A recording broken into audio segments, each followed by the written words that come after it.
Hi beautiful souls, welcome to my channel, Elle's Temple. My name is Elle. I am a goddess guide and intuitive tarot reader, and today I am so excited to be bringing you a reading which is all about the ultimate self-love reading. So without further ado, to introduce the piles, we've got 4 beautiful goddesses or 4 piles for you to choose from today. So if you are drawn to pile number 1, your goddess is Nematona and her keywords are safe space. So you will be pile number 1 and the timestamps will be below in the description box. If you are drawn to the beautiful goddess Epona, Earth Magic, then you will be pile number 2. And if you are drawn to Rhiannon, Inner Strength, you will be pile number 3. And if you are drawn to the beautiful Kuan Yin, Kindness and Nurturing, then you will be pile number 4. Okay, my love, so pause the video if you need a bit more time to choose. Really trust your intuition on this one, on which goddess card you are most drawn to. If you are drawn to more than one goddess, then that is absolutely fine. It just means there might be a few different messages across a couple of different piles that you might need to just cobble together or coalesce together to make your reading. Okay, my love, so I will see you in your pile. Hi there, pile number 1. If you chose the beautiful goddess Nematona, safe space, this will be your reading. So straight off the bat, for you, pile 1, what energy I'm getting through is that in order for you to really practice the most ultimate form of self-love for yourself, that is to create a safe space and a safe haven and a safe sanctuary for yourself. I feel like particularly getting out into nature, if you're able to do that, will be able to help you clear your energy. But I feel like maybe for some of you, you might be in an environment that is sometimes leading to you feeling a little bit unsafe, or maybe there's some perhaps toxic energies around you, or controlling energies around you, or just a lot of overwhelming energies around you. I'm picking up like maybe just a lot of chaotic energy. Yeah, like potentially just, you know, maybe you have to be around crowds or large groups of people for your work or something like that.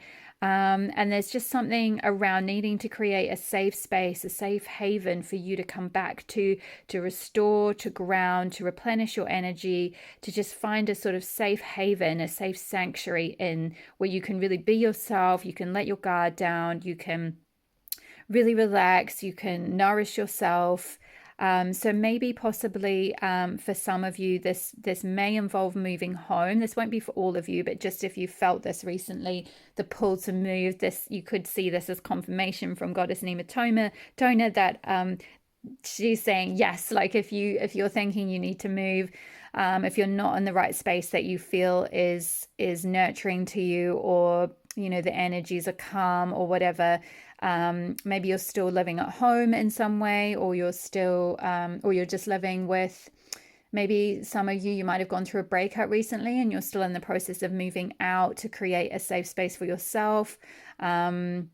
Or you could be in that transition at the moment. So if you are already thinking about moving, then that is confirmation that yes, moving to a safe space, moving to somewhere that is a bit of a sanctuary, or if you can't quite get to that safe space yet, getting to some kind of in-between place, like a safe house, a safe sanctuary, some kind of haven, even if that's with a friend, if you need to lean on a friend in the meantime until you're able to find that safe space for yourself, until you're able to get the resources you need in order to manifest that. But yeah, safe space is really being highlighted here for you in order for you to really find that self-love. So let's have a look at your other oracle cards and see what other messages have come through. We've also got some tarot messages, which we'll get into in a moment. So we've got Evil Queen, you deserve sugar, not salt, card number 2.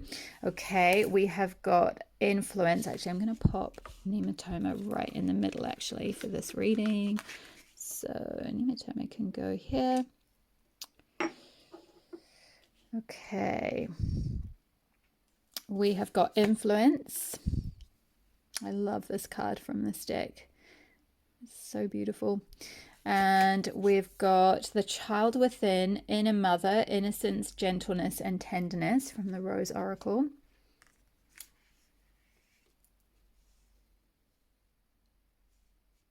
There we go. We've got rewilding with Grandmother Moon. And we've got freedom. Oops, just pull that. I can get that to sit right. Okay, hopefully that's all in shot. Can you see that? There we go. And I've got a crystal mandala oracle and a daily ritual card, which we'll come back to at the end. So I'll just leave these over here for now. So yeah, right off the bat, pile number 1, I feel like with the evil queen, you deserve sugar, not salt. And with the safe space coming through, and also this child within, the inner mother, I feel like maybe some of you have been in an environment where there's been some kind of toxicity or some kind of verbal abuse, perhaps, or just verbal disagreements, arguments, perhaps, maybe possibly even being on the receiving end of being belittled or something like, or just, I'm hearing like acerbic wit. So that could literally be for one person, but someone could have a funny way of expressing, compliments, like kind of backhanded compliments is what I'm getting with this evil queen. Now, this doesn't have to be a woman in your life, though it could be. It could be a mother figure or an older woman figure. With the queen energy, but it doesn't have to be. It could just be some kind of energy in your life, some kind of possibly distorted feminine that's showing up in whomever. It doesn't matter what gender they are.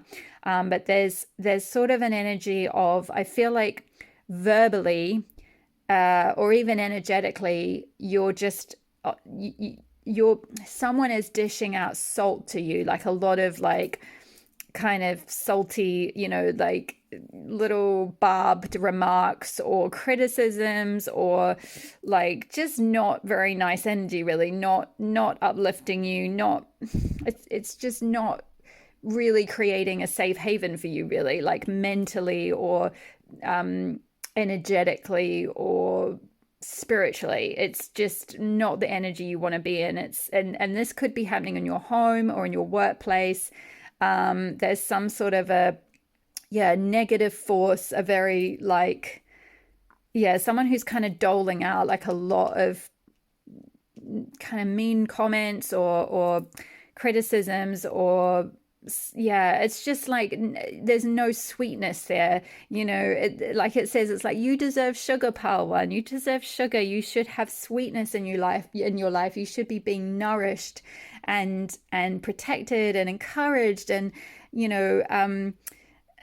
spoken to sweetly and softly, kind of like how this person is in this card, the way she's cradling this little dove, and she's it looks like she's really sort of honoring it and kind of just allowing it to rest in her hands, and you imagine she's probably whispering nice things to it.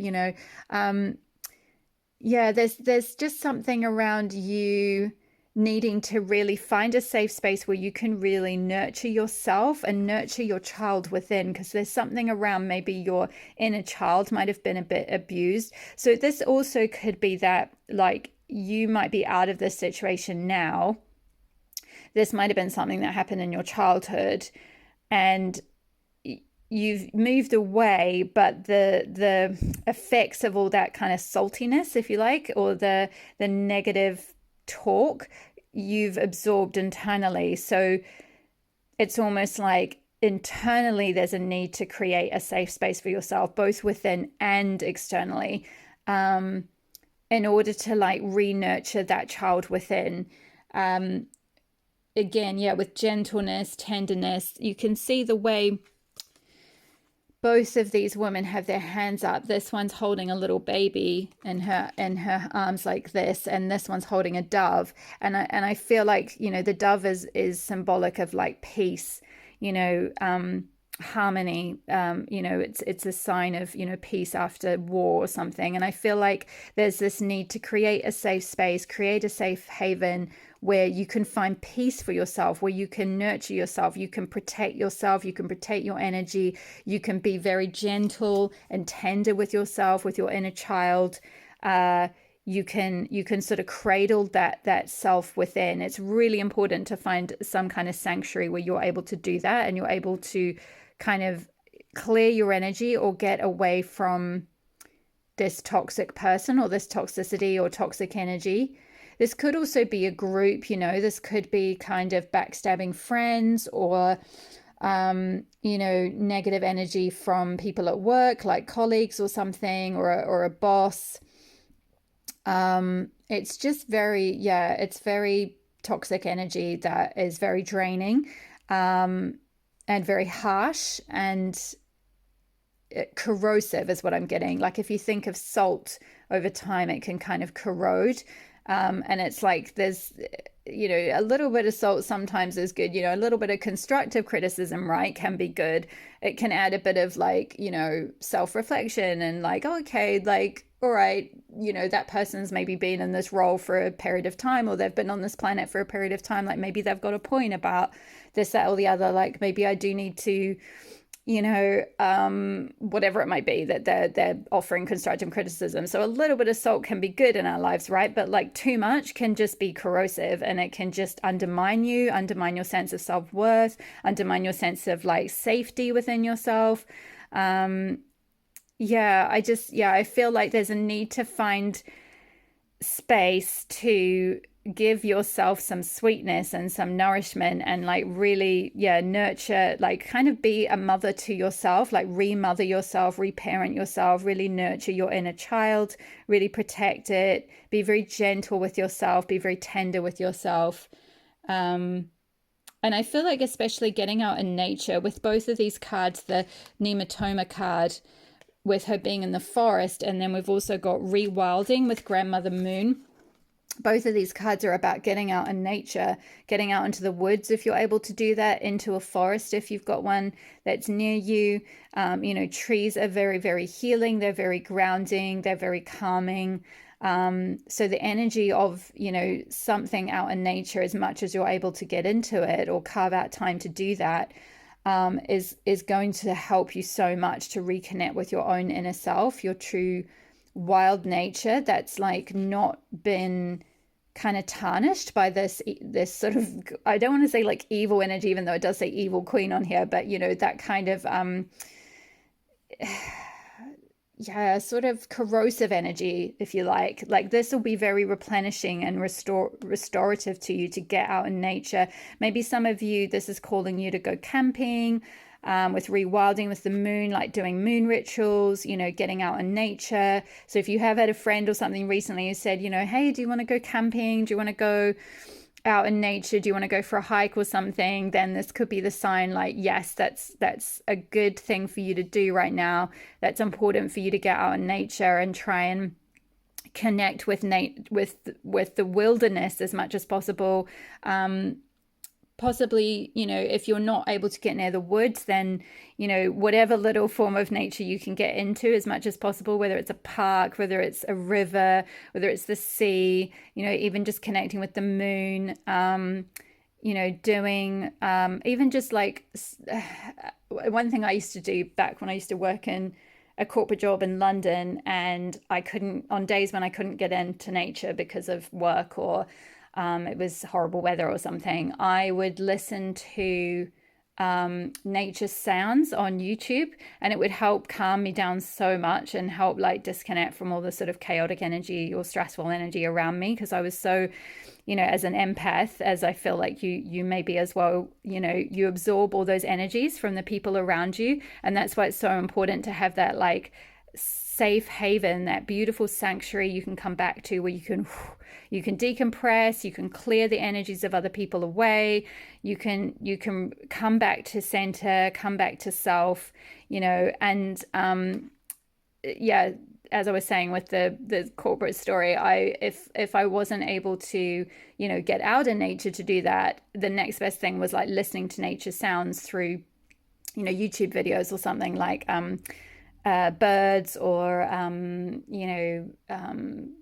like sometimes night sounds can be like very calming, or water sounds. There's all sorts of ones on YouTube. Have a look and see what you can connect with.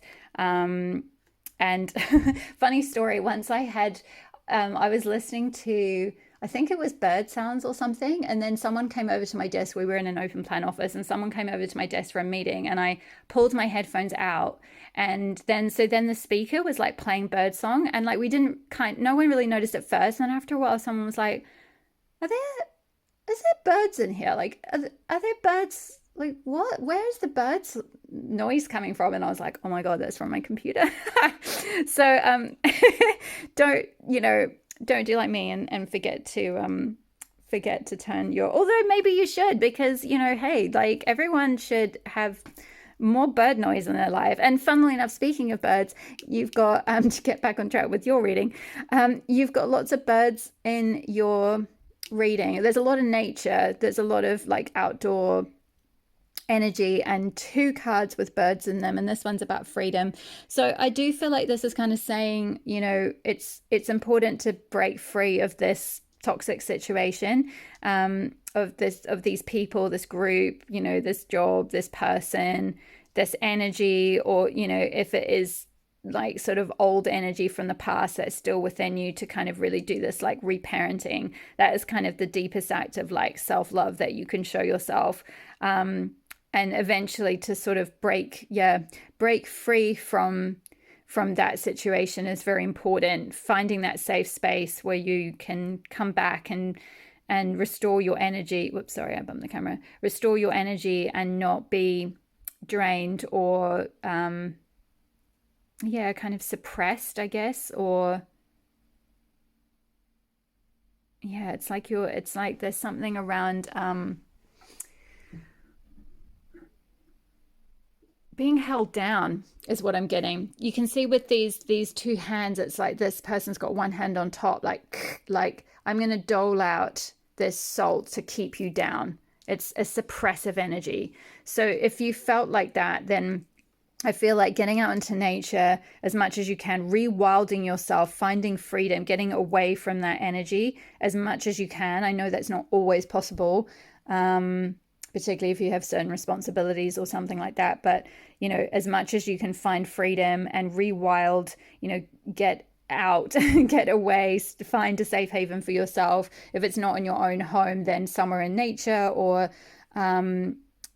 just little aspects of connecting with nature as much as you can. I feel like, with influence here, I'm getting 2 things with this. I feel like with the pomegranate as well, I'm getting that. To me, this makes me think of Persephone and the Persephone journey down into the underworld. That kind of journey into the sort of descent into the underworld to kind of face a shadow and go through all of that and sort of re-find her own sovereignty as her own full self, not just as a daughter. It's the myth of Demeter, the mother goddess, and Persephone is her daughter, and she gets abducted by Hades and taken down into the underworld, and Demeter is absolutely distraught, and she petitions all the gods to try and get her back, and eventually, with the help of Hecate, who, interestingly enough, I'm doing a reading with Hecate later on in this week, so watch out for that. But with the help of Hecate, she manages to find Persephone in the underworld and manages to negotiate that Persephone be released back into the world for half of the year. So for the other half of the year, when she's down in the underworld, that's when it's understood that nature goes into like autumn and winter, and there's no growth, and everything goes underground, right? And then in spring and summer, that's when Persephone comes back up into the world. And the story is it's interesting because it's a lot to do with the kind of mother-daughter dynamic. So I'm getting a sort of mother-daughter thing here, and the need to kind of reparent yourself, or perhaps remove yourself from a mother's influence. Not necessarily because, we're saying anything about like that parenting was abusive or anything. It's more just that there might, for some of you, there might have been subconsciously, there might be something where that person is unconsciously suppressing you in some way, or trying to hold on to you almost. It's like kind of again, it's a sort of distorted feminine energy is what I'm getting, like, and that's had such a huge influence on your life. This is what, coming back to this influence card, this is what I'm picking up with this energy of influence, is that this person's had a big influence on you, and that's why it's so important to find your own space, to rewild yourself, re-find your authentic self, to reparent yourself, to nurture your own child within, and remove yourself from this sort of suppressive energy or this critical energy. And I don't feel like this person wants to be critical or wants to be acerbic in that way. I feel that this was maybe the type of parenting that they had. This might be, exactly what they received, so they're just mimicking how they were conditioned and how they were parented or something. The same applies if this is more to do with a workplace scenario and less to do with like a parenting thing. This might be that however your boss is behaving is that's where they've learned from, and maybe or that's how their parents were with them, and now they're passing that down. It's kind of like I'm getting an energy of like a sort of ancestral lineage thing, like what was done to that person is stayed unconscious, and it's done to the next person, and it stayed unconscious, and then finally with you, you're the cycle breaker, if you like, and you're the one who's gonna bring consciousness to that and healing to that line, and kind of put a stop to that like negative suppressing energy, and like turn your life around, and like reparent yourself, rewild yourself, find your authentic self, find freedom. And then from there, so it's sort of like we're going full circle here, then you'll have the influence over both your own life. I feel like this dove is symbolic of you. You're free from that hold, you're free from that that sort of argumentative energy. Maybe you're free to go in your own direction, in peace, right? Doves are about peace. So it's all about creating peace for yourself, creating a safe, peaceful space, a safe, peaceful life where you can go in any direction you choose. You've got the freedom to go. And ultimately, once you've got that influence over your own life reclaimed back, then you'll have more influence outwardly in amongst, say, your community, or amongst in your career, or in your life purpose, or whatever it is. Like, you'll then have a greater influence out in the world once you've kind of created that safe space. And indeed, for some of you, if this is sort of finding a safe space from being abused, and I'm so sorry if you have been through something like that, especially, well, all types of abuse are bad, but if you've had, I'm getting like someone who may have been physically abused in some way.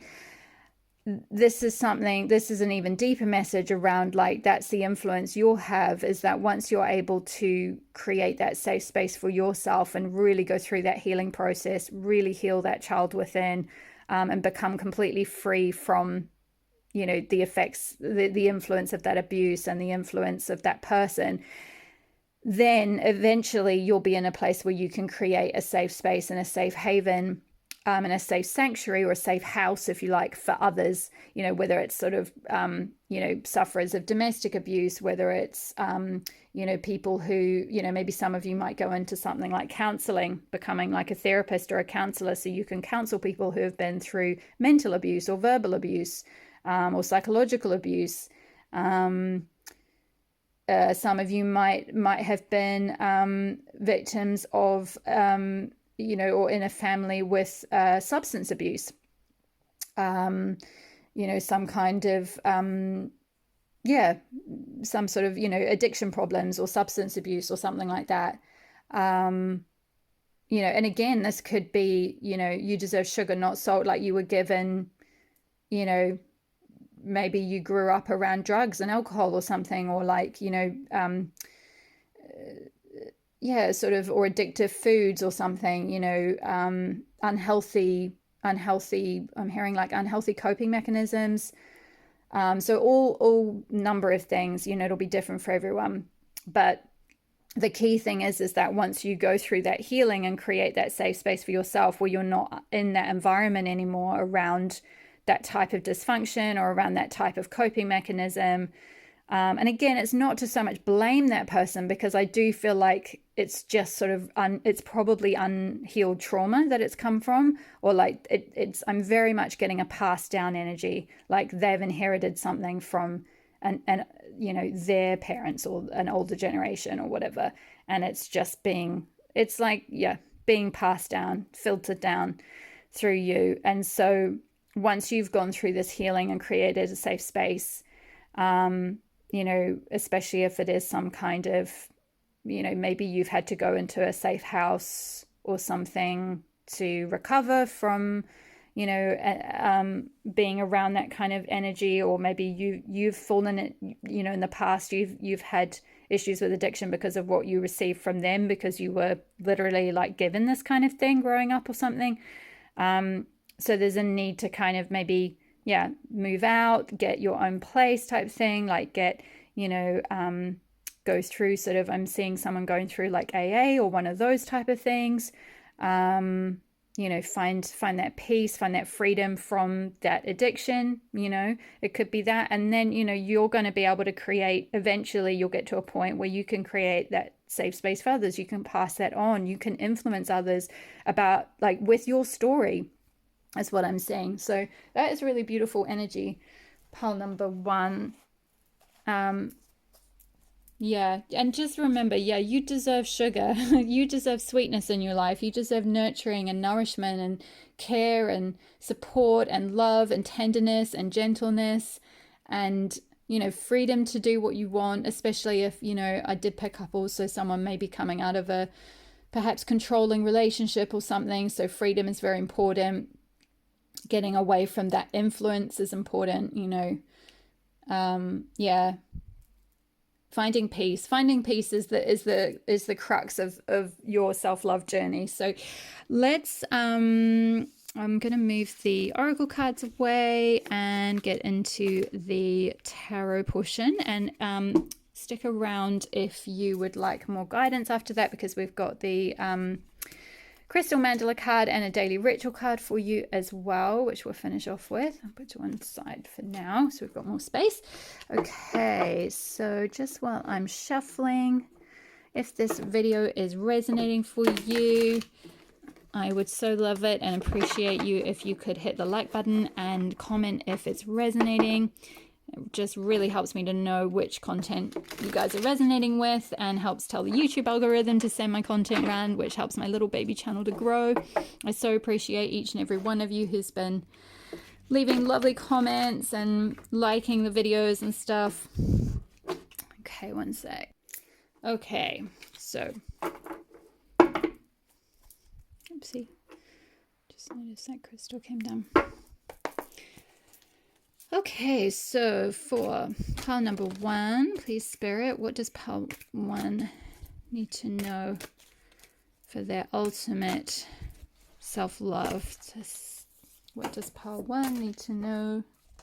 Woo! The Hierophant. Yeah, and the Hermit. Beautiful. Yeah, I feel like with the Hierophant, again, this is coming back to the card with that influence. I feel like you are gonna have an influence on other people. Like you're gonna have, once you've got this safe space, you're going to be able to teach others or share with others or express your story to others in some way, and use your story as a lesson for others or in teaching to others. like all the lessons you've had to learn around how to create that safe space for yourself and find that like sanctuary and haven for yourself, with kind of within yourself, both within and like in your life in physical form as well. But I feel like, you know, maybe some of you will write a book, because with this particular Hierophant, we've got a book here.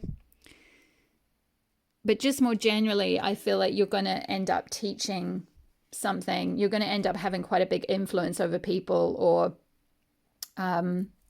be able to teach people about what you've learned about all of this, about how you've created that safety within, how you've been able to like reparent yourself or heal yourself or move on from this toxic situation or this abusive situation or unsafe situation.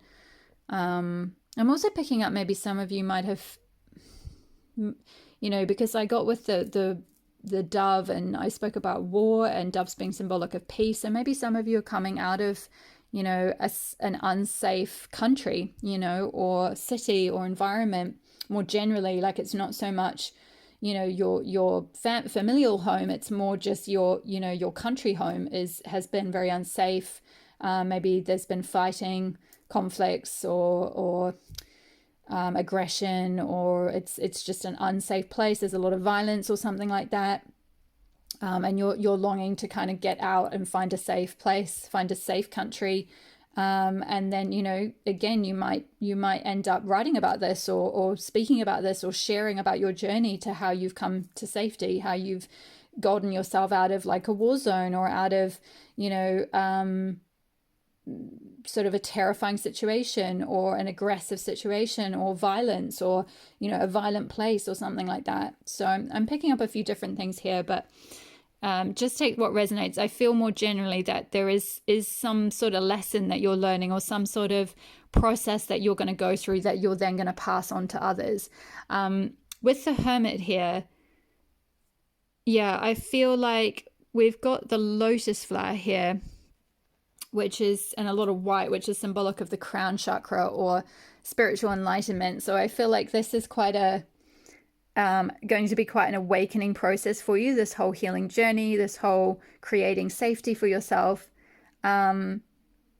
It's going to help you like really listen to your inner voice and the voice of spirit. You're going to follow more clearly, like once you're able to kind of clear out that negative energy and find that like safe haven, you're going to really be able to hear your intuition so much clearer and follow it.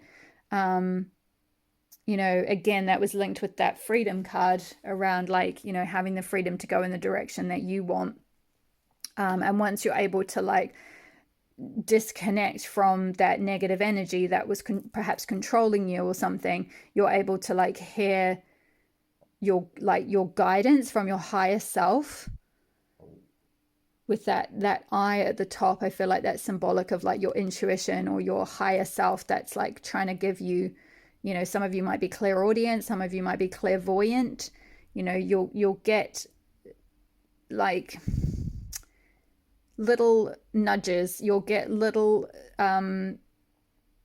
breadcrumbs from spirit of what to do next, of where to go, of how to create this safe haven for yourself, of what the next step is to get out of extricate yourself from the situation you were in and create freedom for yourself. So that is really beautiful energy. Let's just finish with one more card. What else does Pal one need to know? Both of these as well are major arcana cards. So this is big life stuff that you're going through here with this. You know, these are kind of once in a lifetime energies really, or, you know, big life situations that you're in. This isn't a small process that you're undergoing at the moment. So yeah, give yourself that self-love and self-care and self-nurturing and self-compassion as you go through this.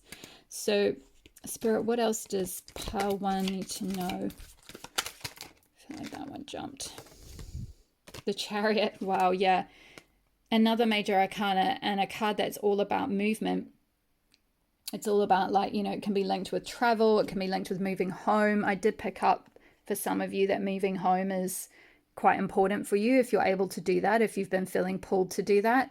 It is kind of saying like, yep, get get moving, start looking at houses, start looking at a safer place, and for some of you this just could be, you're just living, you're looking at moving to the countryside, right? Like you've been in the city, and I picked up on someone who maybe was just around too many aggressive energies, or maybe there'd been some violence or something. Maybe you live in somewhere like London or something like that. Not to London, I love London, I used to live there, but like maybe you just, you're getting a bit tired of living in a city, and you just feel like, oh, I just want to be near some woods or near some countryside, or near, just a bit nearer to nature, and somewhere that's a bit safer, and like,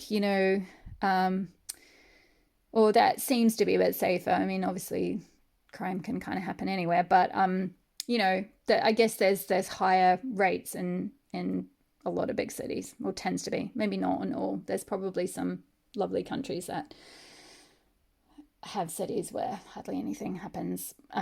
Anyway, getting off track. The point is that you, with this Chariot card, I feel like it's both like you may be moving physically, but it's also like you're moving like to take the reins of your own life. Like the Chariot is like, in the traditional Rider-Waite tarot, it shows like a charioteer riding atop, a chariot that's driven by these like lions, and it's like harnessing both your masculine and your feminine energies, and then like sort of taking responsibility for your life, taking the reins of your life, and then driving your life forward. And so I feel like this is sort of saying the necessity to do that, to kind of like, yeah, move towards a space that's safer for you. Move, get the freedom, move towards freedom if you can, whether it's moving cities, whether it's moving countries, whether it's moving house, whether it's just moving out of your parents, moving away from an ex-boyfriend, moving out of like a toxic situation, moving out of an abusive situation, moving workplaces because you're in a toxic workplace. Whatever your specific situation is, there's a big energy around, yep, it's time to move. Like, it's time to shift, it's time to move, it's time to go somewhere where you can feel safe, you can feel grounded, you can connect with nature, you can rewild, you can be free to live your own life, all of that. That's like the final kind of message with this Chariot card here. I'm just seeing if and we've got another bird. Actually, is that like meant to be? I'm not sure exactly, but that might be like one of those Canadian geese that like fly. They like fly across the world, right? So like maybe some of you are literally thinking, and this is not saying like if you're perfectly happy in your home and your home country, like, oh, I should just suddenly go across the other side of the world. No, it's if you have already felt the pull to do that. Like say you are in the US or Canada or something, and you've been like, oh, I fancy checking out the UK, or vice versa. Or you're in the UK and you're like, I fancy checking out New Zealand. I feel like that would be a beautiful place where I could connect with nature more, and it is, because I'm from there, so I will confirm that. But also I live in the UK, so I have done the opposite. So, it's only if you are already leaning towards doing that, basically, or only if you are really starting to sit there and feeling like, yeah, I don't really feel safe in my home, or I don't really feel safe in my home city anymore, or where you're living at the moment, or I don't feel like I can get into nature, or I don't feel free enough to kind of get out and be myself, or meet my soul family or something. It's that energy. It's like, if you've been feeling that, then it's kind of saying it's time to move. So let's finish up with which I managed to throw on the floor, so I will just grab it. Okay, so we have got a crystal mandala card for you, and we got Spear of the Guru Mother, Goddess Durga, and Hematite. So yeah, more references to mother. So there definitely might be some like mother wound or mother healing for you guys, pile number one. I am going to read a little bit from the book. As you guys have been watching my readings for a little while will know, I love Alana Fairchild, and I love this deck. But the messages are pretty long, so I'm not going to read the whole thing. Okay, If you can hear a strange groaning noise, that is the dog that I'm dog sitting who is in the room. So she's looking out for you. Okay, so Spear of the Guru Mother. We bring you the empowerment of Spear of the Guru Mother. Sometimes there is so much choice that we struggle to commit. It is often not an issue of unwillingness to make an effort, but concern that the choice may not be the right choice. We might pray to the universe to be shown what to do, according to a wisdom greater than our own. Although our free will is always in place, we are able to accept a task divinely given or reject it. The universe answers every prayer. In your heart, you have been asking for guidance to be shown what you need to do in a particular situation, or perhaps more generally in your life at this time. You want to know the best way forward so your actions are in alignment with heaven. In response, you have now become the Spear of the Guru Mother.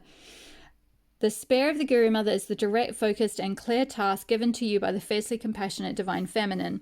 The Guru Mother is the unconditionally loving guide who will protect your soul, keeping you on the straight and narrow, spiritually speaking, and ensure that your efforts bring you the best spiritual results and not lead you off into a distracting and ultimately unnecessary tangent. Although you can choose whether or not you wish to accept the task, know that it has been divinely bestowed upon you.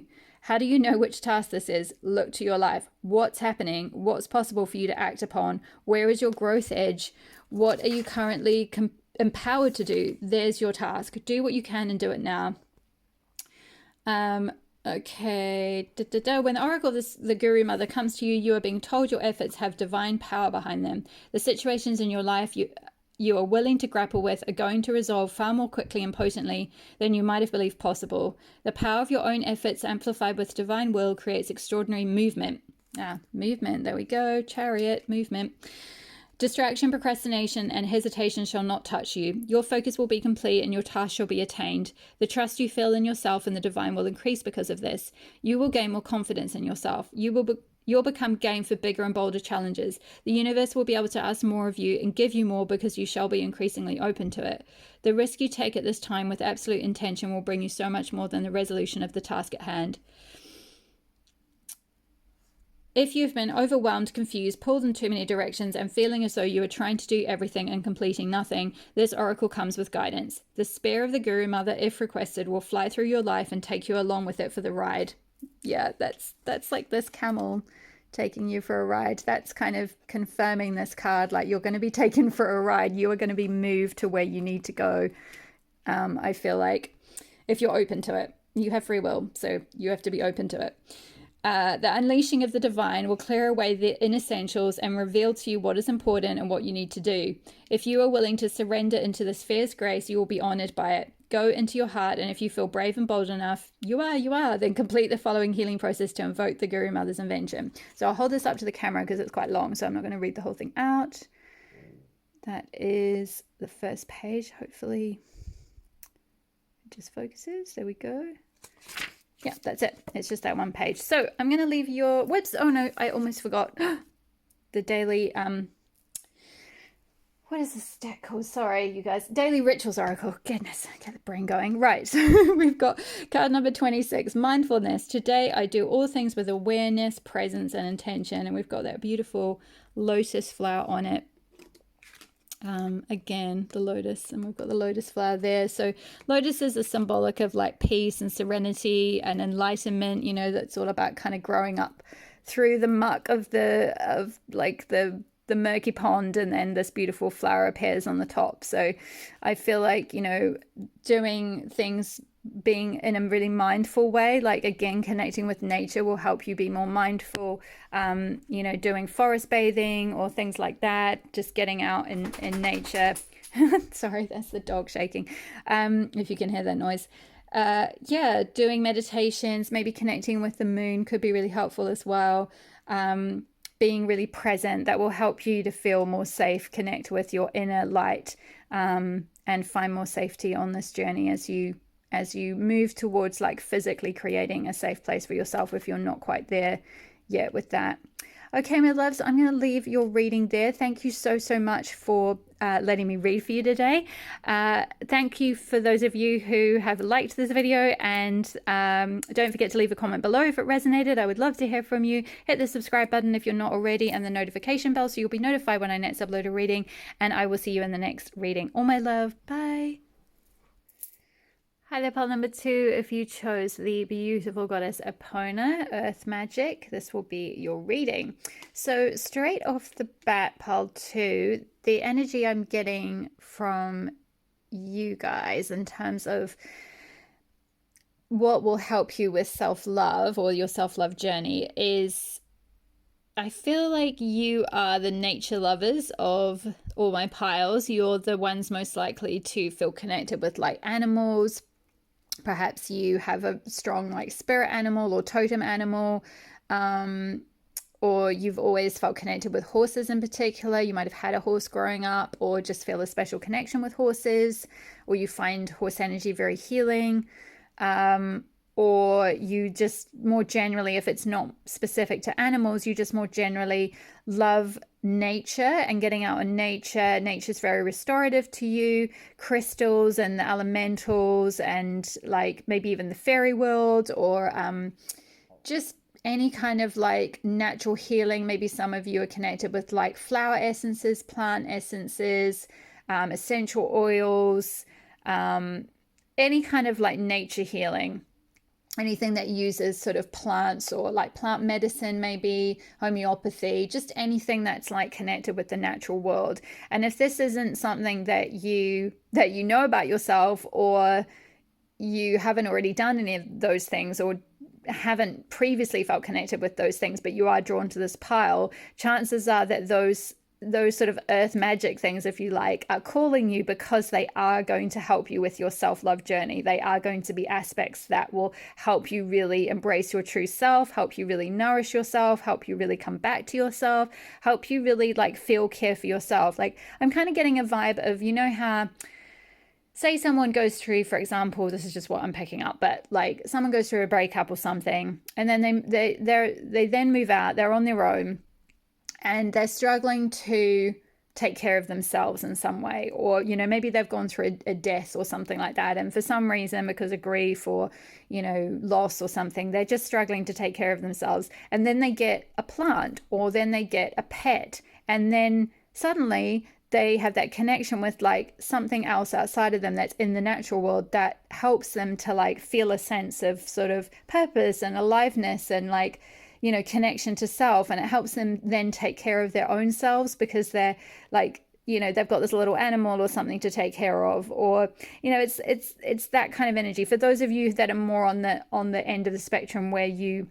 maybe haven't felt a connection with the natural world in particular previously, it might be that being open to perhaps getting a little pet, you know, and this doesn't have to be as much of an investment as like you know getting a dog or something if you don't have the kind of lifestyle that would support that or the kind of space that would support that. But it could be just getting a plant or getting a crystal, right, or getting you know something, getting a small animal like you know a little bird or a little fish or something that you know you don't need to kind of, it's not quite as much of an investment. But there's something around earth magic, and the way to help you find self-love for yourself is by caring for like the natural world or the animals, or connecting with animals. Also, I feel like for some of you as well, another meaning of sort of opponent energy, or another facet of opponent energy, is being an environmentalist and being very protective over nature and the natural world. So some of you might just more generally have you know you might be a bit of an eco warrior. You might be really good at things like recycling and just taking care of the natural world. I see someone going out into like to the beaches and like looking after whales or something, so that's quite specific. That could be for one person, so you'll have to comment below if that's you. But yeah, I'm just kind of getting an energy of a few different things. Some for some of you, you're like really big on you know you're just hardcore animal lover, and you know I kind of see someone like playing Animal Farm or something, and like you know, or like with the little Sylvanian family. These are very specific things now, but like lots of like little animal games when you were a child, having lots of animal toys, stuffed animals, horses, like My Little Pony. My goodness, this is a lot of like talk about like 80s, 90s throwback stuff. My goodness, I don't know why this is all coming out. I did not expect this, but anyway, that it might just be this helps you tell you that this is your pile if those were things you were really into. And maybe there's something there. And like, if you loved some of these things when you were a child, especially if you love connecting with animals, maybe you always wanted a horse. Maybe one of the things that could be really healing on your self-love journey is to like, see if there's a way you can find somewhere in your country where you can go horse riding, or start horse riding lessons or something like that. It could be that. It could be just getting out into nature more generally. We can see a beautiful like kind of forest and a river behind her here, so maybe getting out into nature, going for walks along a river in the woods could be really useful. Definitely, yeah, crystals as well. Looks like she's wearing like an amethyst crystal here. So amethyst could be very healing, or wearing crystals or connecting with crystals could be very, very healing and helpful for you. Let's get into the rest of your cards. Actually, I'm going to put Epona right in the middle, and we'll see what the other channel messages are. And we've also got some tarot cards as well. And we will finish up with, where are we? Actually, that goes in there. We'll finish up with the crystal mandala and a daily rituals card at the end. So first we have time. Beautiful. Hopefully you can see all the pretty images on this card. Sorry if you can hear I think it's like an electric lawnmower or something, and the neighbors are doing. I've got the window shut, which is a shame because I wanted to have the window open for your reading, but it's a bit noisy. We've got Tower, unplug and relax for a spell. If you can hear a little bit of groaning in the background, that's the dog that I'm dog sitting for, who is a beautiful wire-haired pointer, I think they're called. And she's, because her parents are away, we're looking after her at the moment, and she gets a little bit sad if she's not around humans. So another sign for those of you that are animal lovers, you might hear her in this reading, but hopefully you like dogs and you won't mind it. We have got the breathing rose, heart healing, emotions connection, and time eases. Beautiful. I'm just going to move your little flowers back. Also, just to mention, actually, I was trying to find out more about the meaning of these flowers, the rhododendrons, and you guys might be interested, for those of you that are interested in flower essences or plant essences, rhododendron is really good for literally like self-nourishment and like sort of healing overwhelm, and especially if you are a caregiver or something in some way, and you find your energies get burnt out by over giving to others, and the plant essence of rhododendron can really help you, like bring you back to yourself and nurture yourself and nourish yourself and feel that sort of like lit up from within again. So yeah, that I felt like there was a reason I looked that up before, and that just came through. So I think it was Pal 2 that meant to hear that. So yeah, we've got the breathing rose, heart healing, emotions connection, and time eases. So we've got a double message about time. So let's pop that one underneath there. And we've got blessed Yule with hope. And finally we have diligence. Okay. So, is this in shot? Yes. Let's see. Okay, so pile number 2. I feel like we've got another message about crystals here, because we've got these huge crystals. So crystals could be very healing for you. Yoga could be very healing for you, and a good form of self-nourishment. We've got tea here as well. So like lovely herbal teas could be very nourishing for you. The energy I'm getting from you is sort of, I feel like many of you might be carers or mums or dads, or you do care work as a profession, or maybe you're teachers, or you look after children, or something like that, because I feel like there's there's a message coming through because what I just mentioned about the rhododendron and the need to unplug and like sort of take time out for self-care. And with this diligence card, this speaks about the fields, the need for the fields to go fallow after they've been sort of overworked, or after they've gone through a period of I can't remember how many years it is that they're meant to produce yields. It might be like every 7 years they leave fields. It could depend on the crop, I guess, but they leave fields to go fallow after a period of time, where they don't plant anything and they just let the land and the soil just rest, completely just rest. And so there's like a double message, even though the message on this card says diligence. It's more to do with like letting the land rest so that you can sort of take stock, you can kind of zoom out, you can clear, let the energies clear, and get really clear on like each small concise step that you're next meant to take, and doing that in a very sort of diligent way.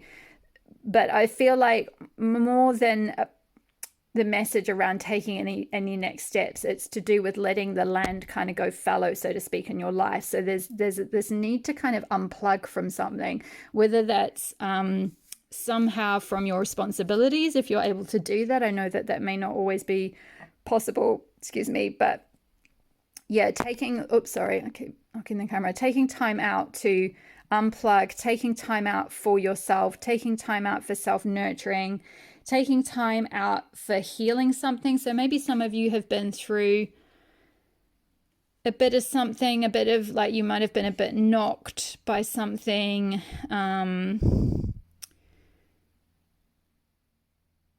I'm picking up possibly someone might have had a miscarriage or something like that. I'm so sorry if you have had something like that happen to you, or some sort of loss, or something difficult that was difficult emotionally, because there's this heart healing and time eases. So, you know, by taking time out, by taking time for yourself, by taking time to restore, by letting things go fallow for a period of time, taking time to unplug from like the world, from everything else, maybe unplugging from, you know, media, from the news, from stimulation from your laptop. You know, maybe some of you are a little bit burnt out or overworked, and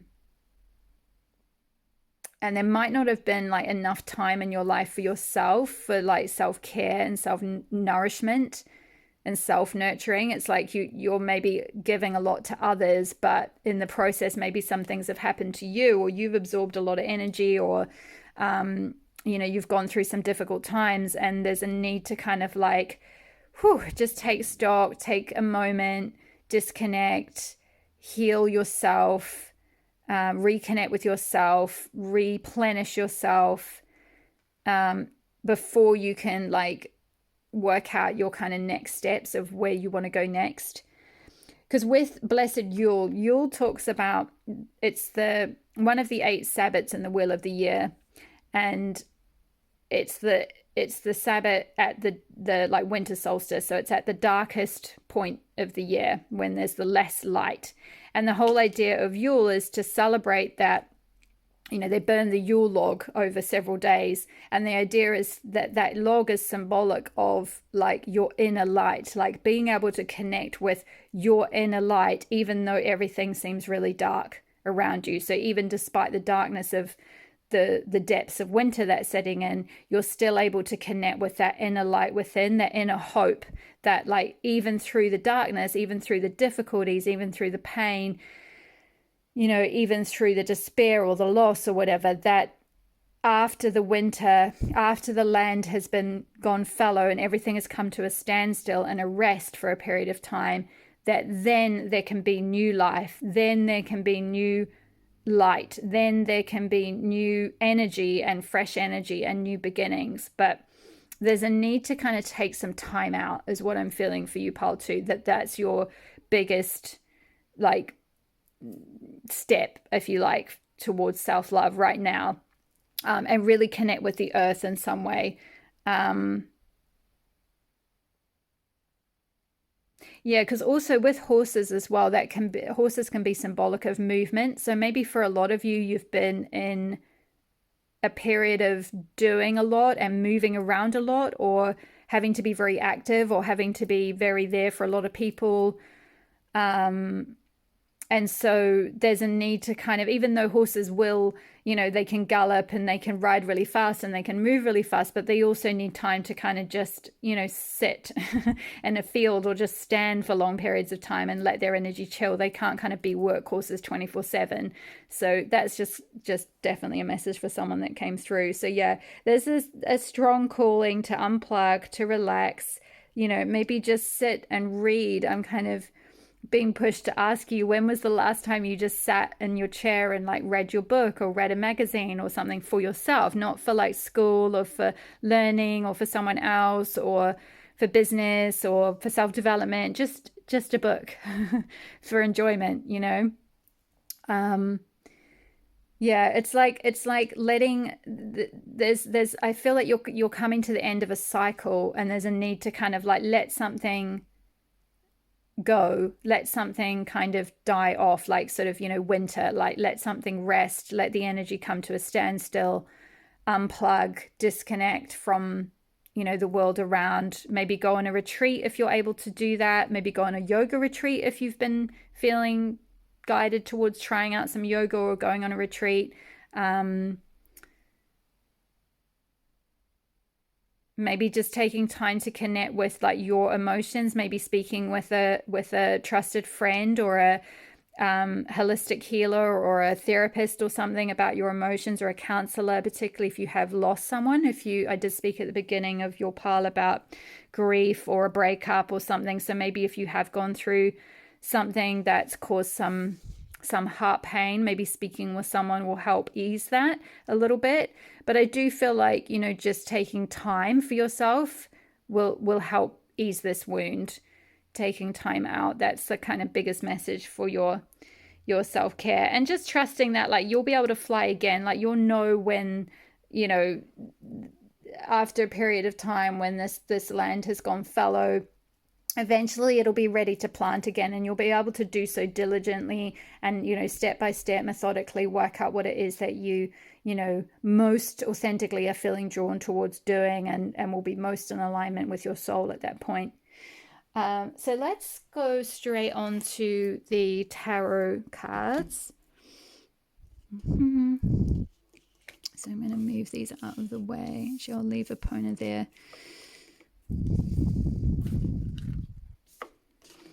Goodness, if I can pick them up with my nails. Right, okay, so just while I'm shuffling, just wanted to say, for those of you that this reading is resonating for you, don't forget to hit the like button and comment below. Or you can comment at the end if you feel drawn to and feel comfortable to. It really just helps me know what content is resonating for you, and it helps tell the YouTube algorithm to send my content around, and it helps my little baby channel to grow. So I really appreciate each and every one of you who've been doing that. Whoops. And all the likes and comments I've had so far. I so appreciate you. Okay, so what does pile 2 need to know, please, Spirit? Oh, no. What does pile 2 need to know, please, Spirit, for self-love right now? Woo! Ah, yes. 3 of Swords and 2 of Swords. 3 of Swords, yeah. So possibly some of you have been through something quite painful in your heart, because we did have the breathing rose, heart healing and emotions and connection, like connecting with your heart, healing any pain in it. This may not even be something you're going through right now. It may have been in the past, but it may have been something that at the time you were too tied up with something else in order to like heal it fully. So it's kind of just sort of locked in your energy in some way. But there's as I'm picking up your energy, I'm feeling quite a pressing pain in my heart. So, yeah, there's definitely a bit of a wound there. So, it'll be different for all of you. I'm getting a few different scenarios, but for some of you, it might be grief. So loss of a loved one. I'm so sorry if you've been through that. Some of you, it might be a breakup. Some of you, it might be like a miscarriage. I'm so sorry if it was that. God, goodness, I feel Getting really sad energy through. So some of you are definitely coping with loss in a big way. Something that was extremely painful, something that was close to your heart. Loss of a person, loss of, it could have even been loss of a job, or you're going through a big transition in your life from, doing, maybe from being a mother to being, your children moving out of home or something, or,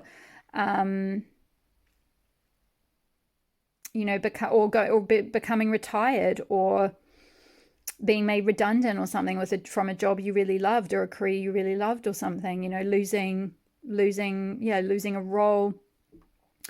Just something that was really close to your heart that has felt really painful. I'm getting quite a few different things, but it's really important to connect with nature to help heal this, and to maybe, like I said, I think, or I feel that for some of you, talking to a therapist or a counselor, or a holistic healer, or like a crystal therapist, could be useful for some of you to help heal that heart pain.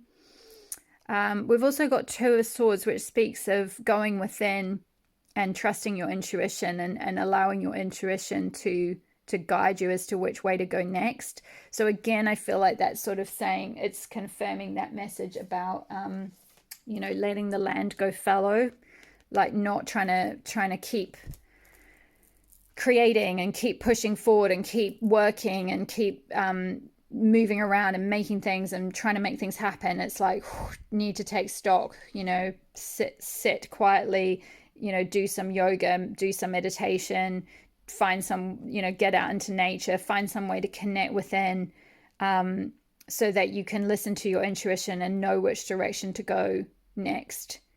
Obsidian crystal could be really useful for some of you, especially if you have been feeling your energy's been quite scattered in some way.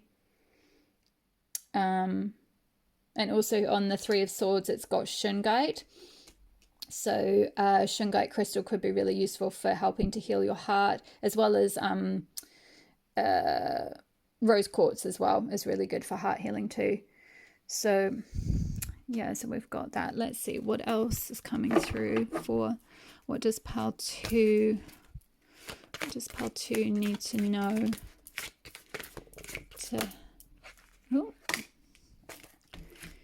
we have the moonstone, and the hermit, blue chalcedony. The hermit came out for pile 1 as well, actually. Interesting. This particular card's been coming out quite a lot lately. So there's definitely a thing in the collective around needing to hermit right now. This is interesting, because this is sort of just confirming this. Like, the hermit is all about taking time away from other people. So again, it's confirming that unplug, unplug and relax, hermit your energy, go within, spend some time on your own, in that like in a retreat setting if you can, or in nature, or just, in your own space, so that you can really listen to your intuition. And in this card, she's got her hand up to her ear, and then her hand here is like touching an eye, which is symbolic of the third eye, which is intuition. So it's all about like, what is my intuition telling me? What do I need to hear right now that I'm not listening, that I haven't been able to listen to in the past because of, people around me, or whatever was going on, or I was busy with work, or busy caring for other people, or something like that. It's like your intuition is trying to tell you something. It's trying to come through. And the moon energy is this is symbolic of that, like, feminine energy. It's yin energy. It's like rest energy. So again, it's kind of confirming, these other cards around, like, unplugging and resting and letting the land go fallow, and like, letting time heal things. In this case, we've got a crescent moon here, and we've got like a figure of the goddess. So I feel like, and we've got another crescent moon here, and again, crescent moons are symbolic of an intuition. So the moon is, I'm hearing like, the moon waxes and wanes, right? Like the moon is not just full moon all the time. And just like the moon, you can't be a full moon all the time for everyone else or for work or for whatever it is, or for yourself even. Like you've got to have time to wane. You know, you can't just always be waxing. There's a need to kind of let yourself go through those cycles, to let yourself wax and wane.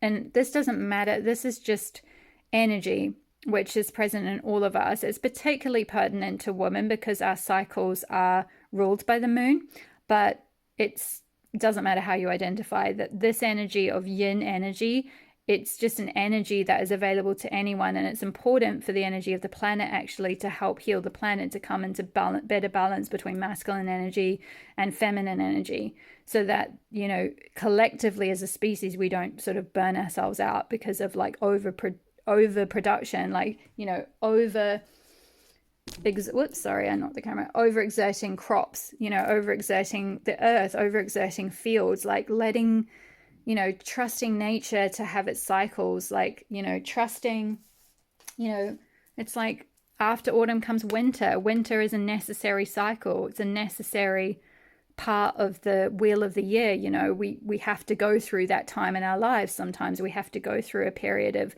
you know, letting things go fallow, letting things die off, letting things go still, you know, being able to go within, use that as a time for healing, for self-reflection, you know, for just being still and soft and connecting with that yin energy, that soft, grounded, quiet, receptive energy. I'm picking up for someone, maybe yin yoga could be really useful for you. It's a very soft, like, it's kind of, it's hard to explain. It's basically like a lot of the positions, you just do them for a really long period of time. They're very elongated. So you'll spend a long time. So you might only do literally like 4 or 5 postures in the whole session. But you kind of really deepen into them. And it's really amazing. It's really yummy and very restorative, actually, and very good to help restore feminine energy. So, and also very good to help kind of get into any like blocked grief that's stored in your cells or in your energy field or in your muscles, or I'm hearing like soma, is that right? Stored in your soma, in your somatic body, I guess. Yeah, stored in your somatic body. So yeah, so that's the energy that I have from the tarot for you, pile 2. Let's get into the crystal mandala card. For you, we got sacred pleasure, goddess bastard, and cat's eye. Beautiful. So let's get the, where have I put the book? Whoops, here it is. So number 44. So I won't read all of it because the messages are really long, but I'll read a little bit for you. Okay.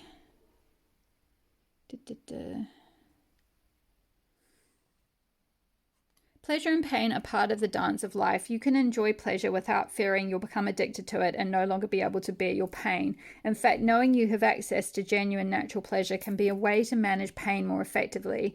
It might seem strange, but there can be an addiction to pain just as much as an addiction to pleasure, perhaps even more so considering the state of most people's lives these days. Pain has a rightful place in life, but pleasure does too. For many people, there is actually pain that arises when they first learn how to feel genuine pleasure. Confusion, shame, guilt, and fear of being lazy can enter the mind and cause tension in the body, making it difficult to let go and be in an experience of enjoyment. Pleasure is a form of release. It is about surrender and letting go into the moment. When there is a yearning for pleasure, whether it be the healthy conscious expression of playfulness or the addictive craving for an artificial high, the deeper part of you is letting you know you've wound yourself up too tight. You are trying to control yourself rather than learn to identify and meet your needs in a healthy way. The stronger and more destructive the yearning for pleasure becomes, because whilst healthy pleasure creates energy, addictive pleasure depletes your life force and free will. The more you know your being is reacting against a degree of control you are trying to impose on yourself. You may then try to control yourself more in an effort to overcome the yearning for pleasure, but it's just going to inflame the inner battle further.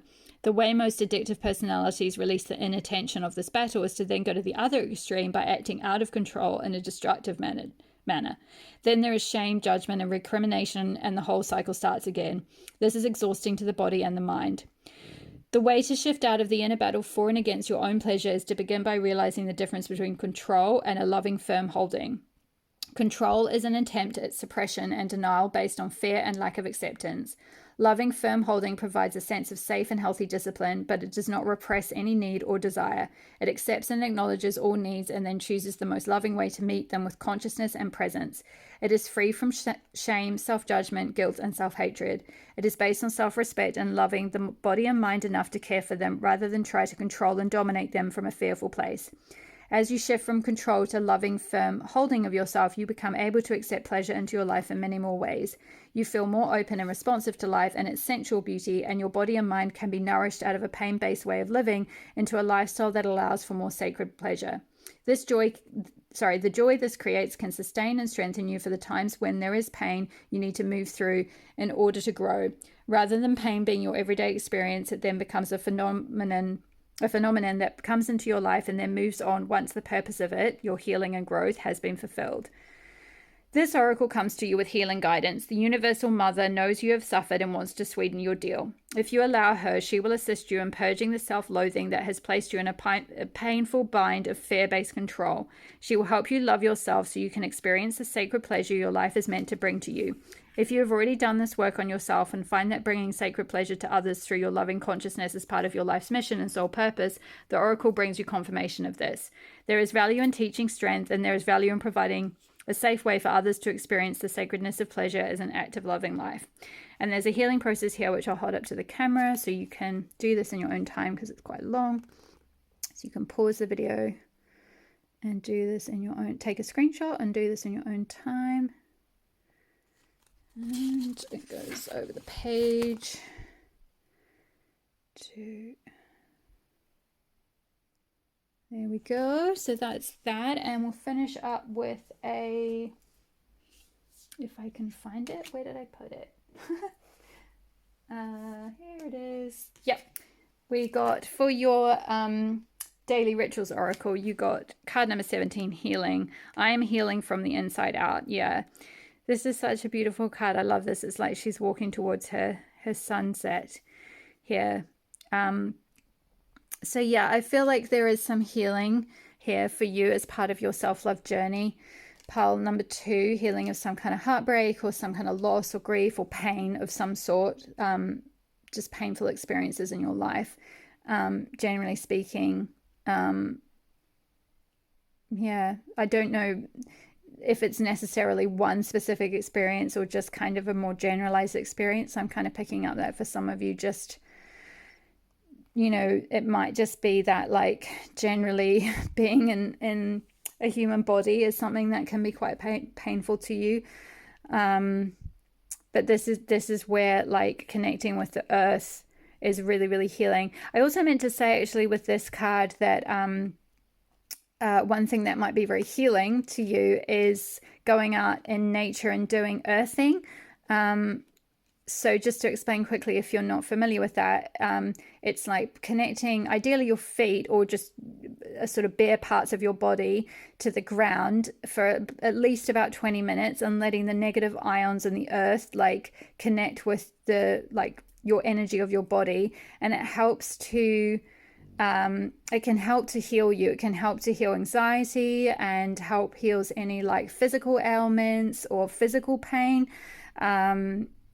Yeah, it's just very, very healing. The like energies of the earth are super healing. There's a documentary about this. I think you can look it up. I think it's on YouTube or it might be somewhere on the internet, called Earthing. And it's just amazing. It seriously is so powerful. So check that out if you feel drawn towards doing that.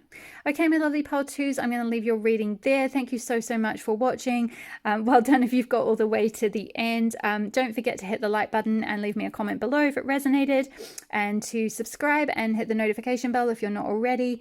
And thank you so much for being here, and I will see you in the next reading. All my love. Bye.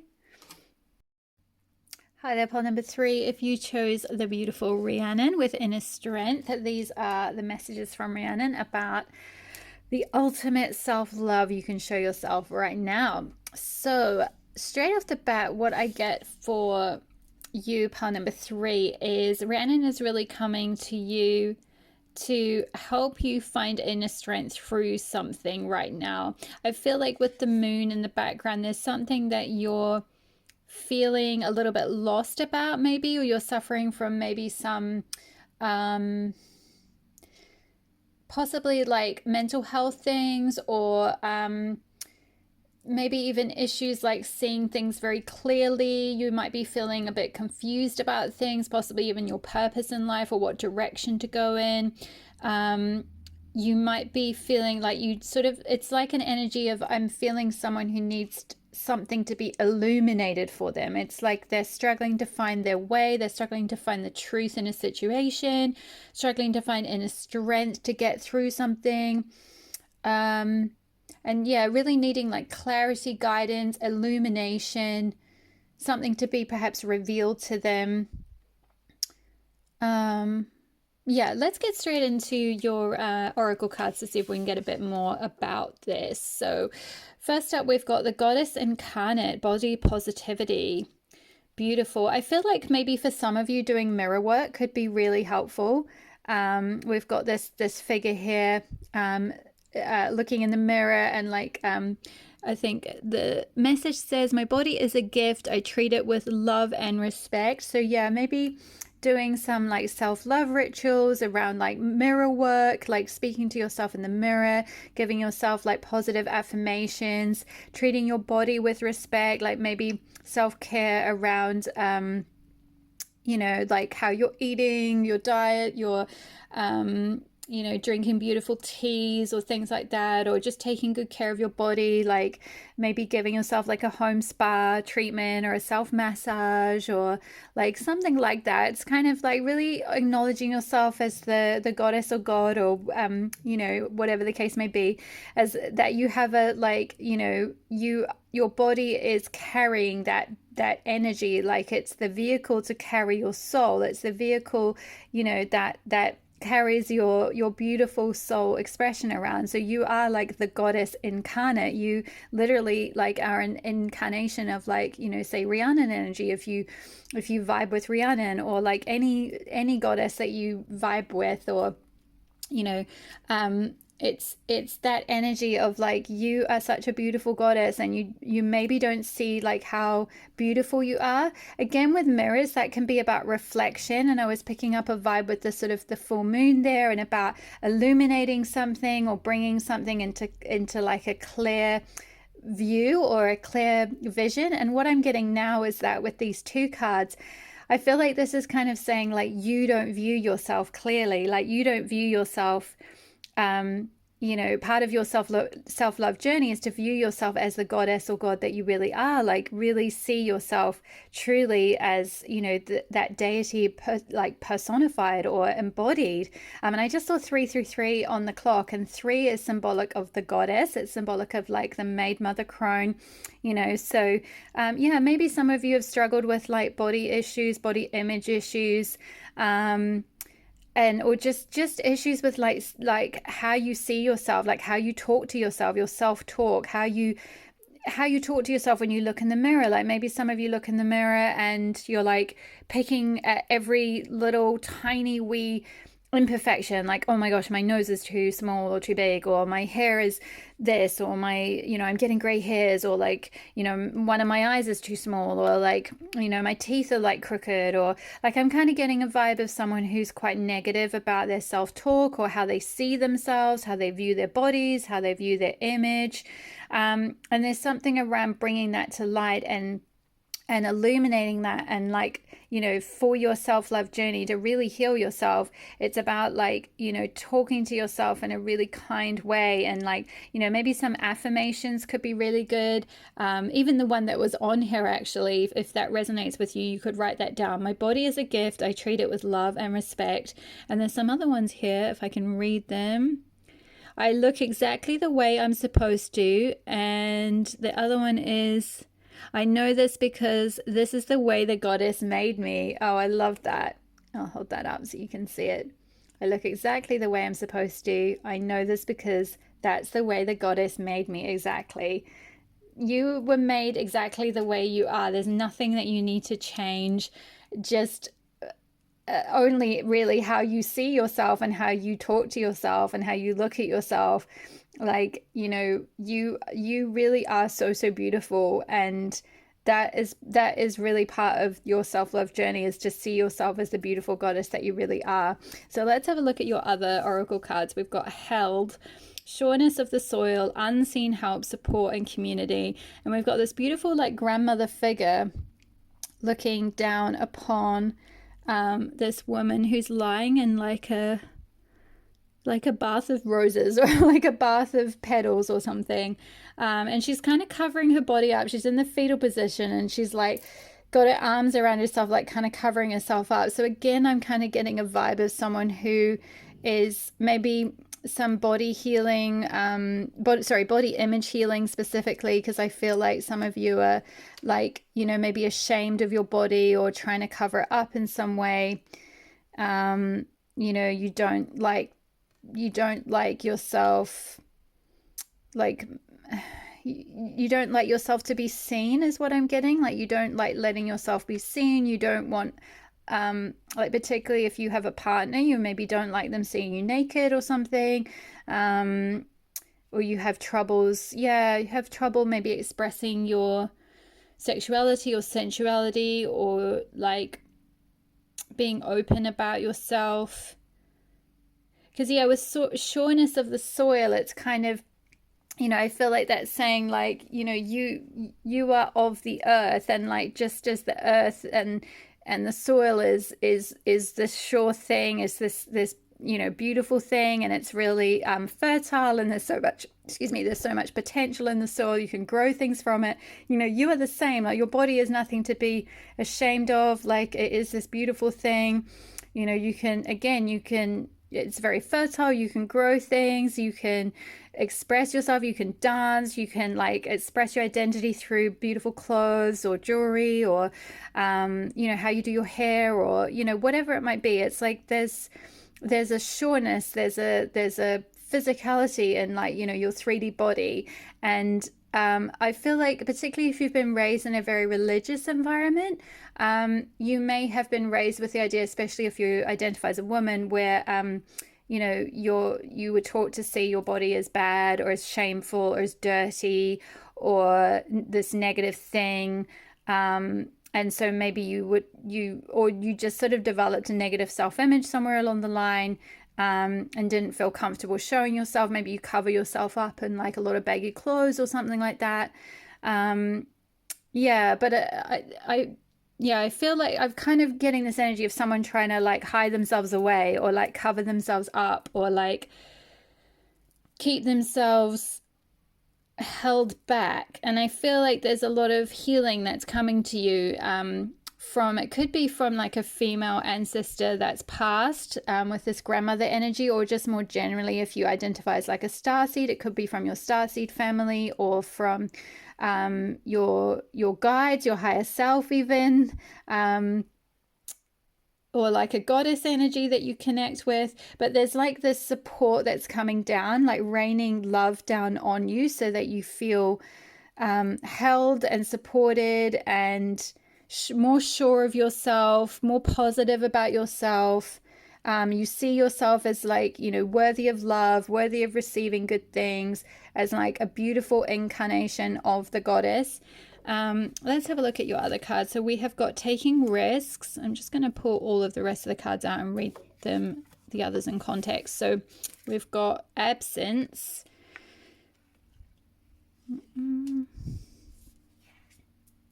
We've got princess, card number 1. You can be your own knight. So let me just pause and move this up so you can see. Sorry about that, pile number 3. I just wanted to make sure everything was in shot there. So with taking risks and this eagle here, I feel like you're being encouraged to really like find the inner strength to take some more risks in your life, to like get out and about and like try some more things and be seen and be bold and like kind of spread your wings and go after things you want. With princess, you can be your own knight. I feel like maybe some of you might have previously been in a little bit of a waiting energy, perhaps like waiting for a partner to do things or something. Like maybe some of you have wanted to travel, because travel can be symbolized by the horse here. And I feel like you have it in you to do these things that you want to do and take these risks you want to take. You've got that inner strength, but it's just sort of tapping into it and connecting with it. In fact, I've just noticed we've got two horses here, one on this absence card as well as one on the Rhiannon card. So horse energy could be quite specific, could be quite important for you in some way.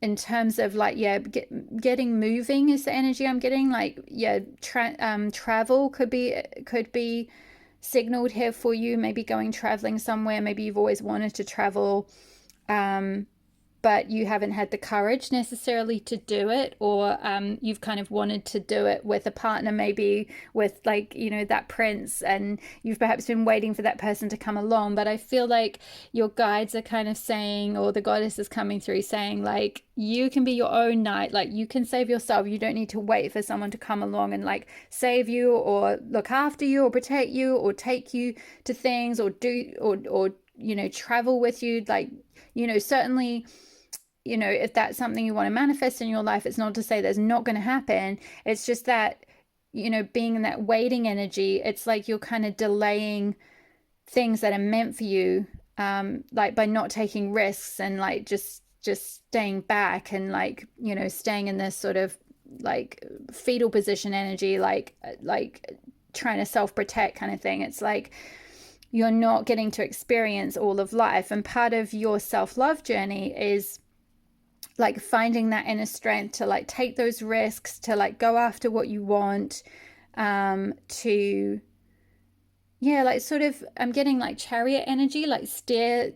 It'll be interesting to see if the chariot comes out in the tarot portion, but steer your chariot in the direction of your choosing, to kind of like, take charge of your life. You know, this is very like you can be your own knight, and it makes me think of the knights in tarot. Like the knights are all about taking action, right? Each and every knight is about taking action in some way or another. So, you know, they're all about sort of slightly different facets of life, but the energy behind a knight is to take action after something, to go after your dreams. So I feel like, you know, with these rocks on here, there could be something around traveling to somewhere like some kind of canyons I'm getting, or like yeah, maybe just generally like traveling, taking more risks in your life to kind of be seen, to get out there, to like kind of come out of the castle walls, so to speak. Maybe some of you are a little bit younger. I'm getting a vibe for this pile that you might be a wee bit younger, and you haven't like necessarily gone out in the world and had the opportunity to like do things independently very much, or maybe because of responsibilities or something at home, you've not had the chance to like kind of leave the nest too much and like really go out in the world. But you have dreams to kind of do all these big, exciting, bold things with that eagle spirit there. It's like you're meant to kind of, you know, be out and like seen and doing big things. And like, you know, eagles are very they're very like, it's like, you know, they're high flying energy, right? Like it's like they're the kind of kings of the bird world, if you like. So it's like you're meant to kind of really spread your wings and like, you know, kind of rise above, say, like mundane things in the material world, and like really get out there, really travel, really expand your horizons. I feel like with absence, this is kind of like saying it, like for you to kind of absent yourself from whatever you're doing at the moment, kind of thing. Like to be absent from, I don't know, like your job or your family life or something for a period of time, and go and just like be quite wild is kind of the energy I'm getting. It's interesting how in all four of these cards we've got a single woman, and she's got there's almost the same kind of hair. It's like this long, dark, curly hair. So this could be you, like this could be symbolic of you've got long, dark, sort of curly hair, or sort of slightly dark red hair or something. But that could be a sign that you know you've picked the right pile, or that's part of your looks, which is really beautiful. So if you are struggling with like body image things, like I mean, I know that, like, you know, it's an internal thing, and like someone externally can say like, oh my gosh, you're so pretty, or you're so beautiful, your hair is amazing or something. But if you believe internally that you don't look very good, then that's something to work on and to feel within. But yeah, I feel like maybe you had an absent person as well. This could be someone else. Like you might have had a parent figure who was absent in your life, um, who didn't give you the like strong self-esteem or self-love that you needed, or mirror that to you. Because with that mirror, I'm just getting like something was absent, something wasn't mirrored to you, like love wasn't mirrored to you, or unconditional self-love wasn't mirrored to you. And I'm so sorry you didn't have that. I do understand, you know, how that can be. Many of us have gone through similar things, and many women in particular, but both men and women, you know, often didn't have that modeled to them, right? Like, you know, our parents' generation maybe didn't have that healthy self-esteem or self-body image, or just self-love, or, you know, sense of courage and ability to take risks, like a strong confident sense of self. You know, maybe they didn't have that modeled to them, and so they just inherited, you know, negative stuff about themselves, negative self-talk, and then you saw them having a negative body image, and then that got conditioned into you, and you do the same thing to yourself. You talk to yourself negatively, or you think you look at your image in a critical way or something. And I feel like something to do with how you've been speaking to yourself, how your self-talk goes, how you see yourself. It's like quite shadowy, or like it's not clear, it's not illumined how beautiful you really are, or how much you really have to offer, or how much strength you really have to do what you want to do. Again, possibly because of that absent person, or absence of healthy self-esteem being instilled. But you do have, with this held card, I want you to really focus. I feel like this is sort of the antidote, right, to this. Whatever that absence was, you know, you have a presence of a community in spirit form. And this may also come about in the 3D world, in terms of like you might have a beautiful soul family that you connect with, you know, who will feel like community in the real world, and help support you and help you to like take risks and, you know, go out in the world and do what you want to do. But I feel like at the moment this is unseen help. So I feel like this is more like ancestors, or you know, goddesses, or the fairy realm, or whatever you connect with that's unseen, your higher self, the universe, angels, ascended masters. You know, it'll be different for all of you, but there is unseen help there that is guiding you and sending healing to you and loving you so much. I'm just feeling this really powerful love coming through, really powerful love and really powerful support. And they're saying, like, if you have dreams to go and do something, if you want to get out there and go traveling, I'm hearing like Arizona specifically, some of you might be from there or going there, or the canyons, where are they? Is there a canyon somewhere, or something in Australia as well with the red thing? But for some of you who want to expand your world, get out and about, you know, go traveling or something, it's like you're being supported to take action on those dreams and go after what you want, move towards what you want.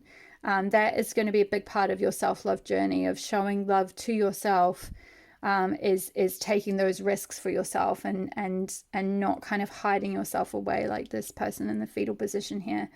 So let's get into the tarot portion of your reading. I'm going to leave Rhiannon here, and then we're going to just move these ones away. So, and then we've got a crystal mandala card and a daily ritual card, which I'll come back to at the end. So yeah, just while I'm shuffling these, I just want to thank you so much for those of you who have been liking my videos and commenting. It means the world to me. So if you're new to my channel, don't forget to hit the subscribe button and the notification bell if you're enjoying the readings. And if it is resonating for you, if you do hit that button, that like button, and comment below when you feel ready, if you feel comfortable doing that, that just really helps tell me what content is resonating for you, and it helps tell the YouTube algorithm what content you guys are enjoying, and it helps send it around, which helps my little baby channel to grow. So I so appreciate those of you who've been doing that. Okay. Whoops. So okay. Pile 3, Spirit. What does pile 3 need to know about self-love? Nope. What does pile 3 need to know about self-love? Whoop. Yes, the Fool, exactly. Yeah, the Fool is all about stepping out of that nest, right? Stepping out of that comfort zone, taking that leap of faith, taking that first little, it's the first card in the major arcana of the tarot. So it's the very beginning of the journey. It's that first chirp, if you like, the first like step out of the nest, the first like, right, okay, I'm here, I'm gonna do this, I'm gonna go off in this direction, or I'm gonna go and start that business, or I'm gonna go traveling to this place that I've always wanted to go to, or whatever it is. I'm not gonna wait for anyone anymore. I'm not gonna wait for my parents to take me, or get angry at the fact that they never did, or wait for a boyfriend or a girlfriend to go with me. I'm just going to do it. I can do it on my own. I've got the strength, right? The inner strength, the courage to just take the reins of my own life and go off in the direction that I want. That is that energy. It's so beautiful. It's so sweet. It's very like innocent energy. It's like there could be a million things that could go wrong, but we're not going to focus on the things that could go wrong. We're just going to focus on like expansion and taking that first step towards that journey. So I feel like that is so confirming of all the oracle cards, having that Fool card come out. I definitely feel like that is like a second confirmation of that card of like the need to take some more risks in your life. It's like, yeah, get out of the nest. Come on, little chickie. It's time. You can't stay in the nest forever. Like it's time to, or stay in your comfort zone, or stay in that job, or stay in that relationship that's been a bit kind of stifling, whatever it is. It's not to say if you're in a happy relationship, that's not saying like you need to get out of your relationship. No. It's just if you've been in some kind of situation that has been like stifling, or not really encouraging you to take risks, not really encouraging you to grow, now is the time to like leave that nest. It doesn't mean you necessarily need to break up with anyone or anything, but it's just like let's kind of start taking some risks and doing some things for yourself. You know, it's that confirming that energy of like you can be your own knight. You don't need to wait for anyone to like save you or rescue you or take you somewhere or do something for you. It's like you can do this for yourself. Sorry if it sounds like a bit of a lecture. This is coming through me. This is from your guides. They kind of really want to give you that playful kind of nudge to like, you know, find that strength within to kind of go after what you want. And we've got Knight of Coins. So yeah, this is again knight energy. So, you know, we're kind of saying here like you can be your own knight. And with coins, you know, this can be to do with like, you know, work, employment, stability, security, finances, what you do for money, business, you know, things like that. So this could be saying for those of you that have been feeling like maybe wanting to go out, strike out on your own and start your own business, or start your own venture, start your own channel, start some kind of project, some kind of non-profit, or something where you earn money in some way, or raise money for something. If you've been thinking about doing that and it's a little bit of a risk, right? A bit of a financial risk, then this is kind of saying just step out of that comfort zone, take that risk, take that action on this new step towards whatever it is you want to create. If it is a new business for yourself, if it's being self-employed, if it's being a freelancer, if it's like starting a new job in an area that you've always dreamed of working in, doing, maybe some of you have been like wanting to do something around traveling in terms of like working and traveling or something, or like, you know, studying in a different location or something. I'm getting a few different scenarios here, but let's keep going with the tarot and see what else is coming out for pile 2. What else? Sorry, pile 2, pile 3. What does pile 3 need to know about this self-love journey? Whoa! Oh my goodness. Wow. For those of you that might be a bit worried about the risk in terms of like, will you be financially supported, or will this like give you the security or stability? I feel like this is saying like yes, 100%, because we've got 10 of Pentacles here, which is like all of the Pentacles are like all of the money, all of the resources you need, all of the stability, all of the security, you know. And that can look very different for different people. Like in some tarot decks, the 10 of Pentacles looks like, you know, it's kind of an older family and they're sitting outside this huge big house, and you know, it's like they've got, you know, kind of everything set up for life. Like they've got this, you know, sort of legacy they're leaving behind, like, you know, a beautiful family, maybe even grandkids, whatever it might be. But of course, you know, the ultimate Pentacles card, or the ultimate abundance, if you like, looks different for everyone. So I love how in this deck it's just, we've got a single woman here and she's just got her coin, you know, she's living in the lap of luxury. She's got, you know, chandeliers behind her, beautiful fruit, and like a cute dog. And, you know, so that could be what you want, you know, you just might want to have like a nice home and nice furnishings and good food and, you know, nourishing your body and pretty jewelry and a dog, you know, that could be what your 10 of Pentacles is. And that's great, you know, and it's saying that if that's what you're trying to go after, you know, you can find that yourself. If you want to like get your own place, maybe, you know, where you decorate it the way you want to, you know, you could have a space where you can have an animal, you can have a dog or something, you know, that is all available to you. This like journey, this fool's journey where you kind of step out of the nest and you go in your own direction, you know, it's going to bring you abundance in some way. There's abundance is assured for you in whatever form that is, and it'll be different for all of you. So it's important to work out what, you know, abundance means for you. Let's get one more. We have one more card, please, Spirit, on. Ooh, okay.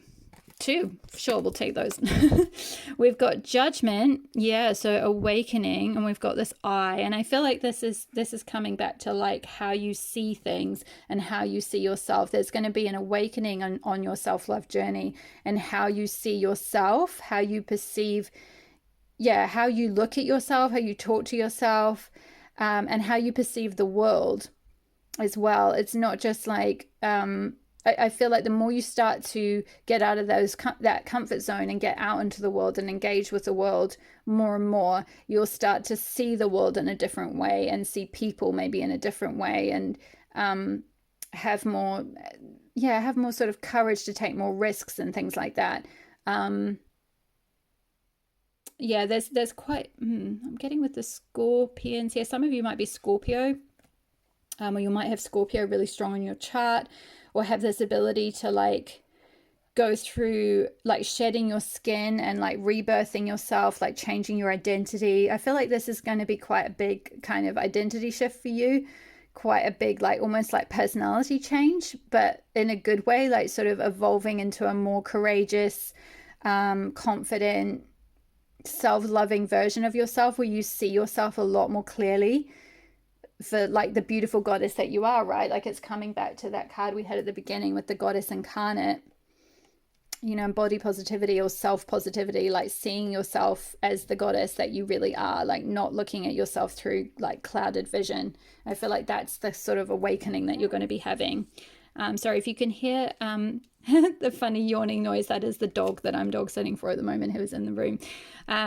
So, and then we have Page of Coins, fluorite. Beautiful. So we've got 9 of Coins and Page of Coins here. So, and 10 of Coins. There's a lot of coins or pentacles energy. So there's a lot of like security and stability and being financially supported in some way. So maybe for some of you who, you know, were worried about, like, sort of getting the support that you need to go in the direction that you want to. I feel like that's confirmation. With that held, we literally had the word support on here and community. So I feel like support is going to come to you both through like your guides and your angels, spirit guides and so forth, giving you emotional support and spiritual support, but also some kind of like financial support for those of you that are in need of that. There might be there might be some kind of financial support or financial partnership or something like that that comes in. Also, I'm getting with this particular page of coins, we've got the book here, so maybe like reading up about money and financially investing, or like looking after your finances, or being like independent in terms of your money and taking care of that side of things.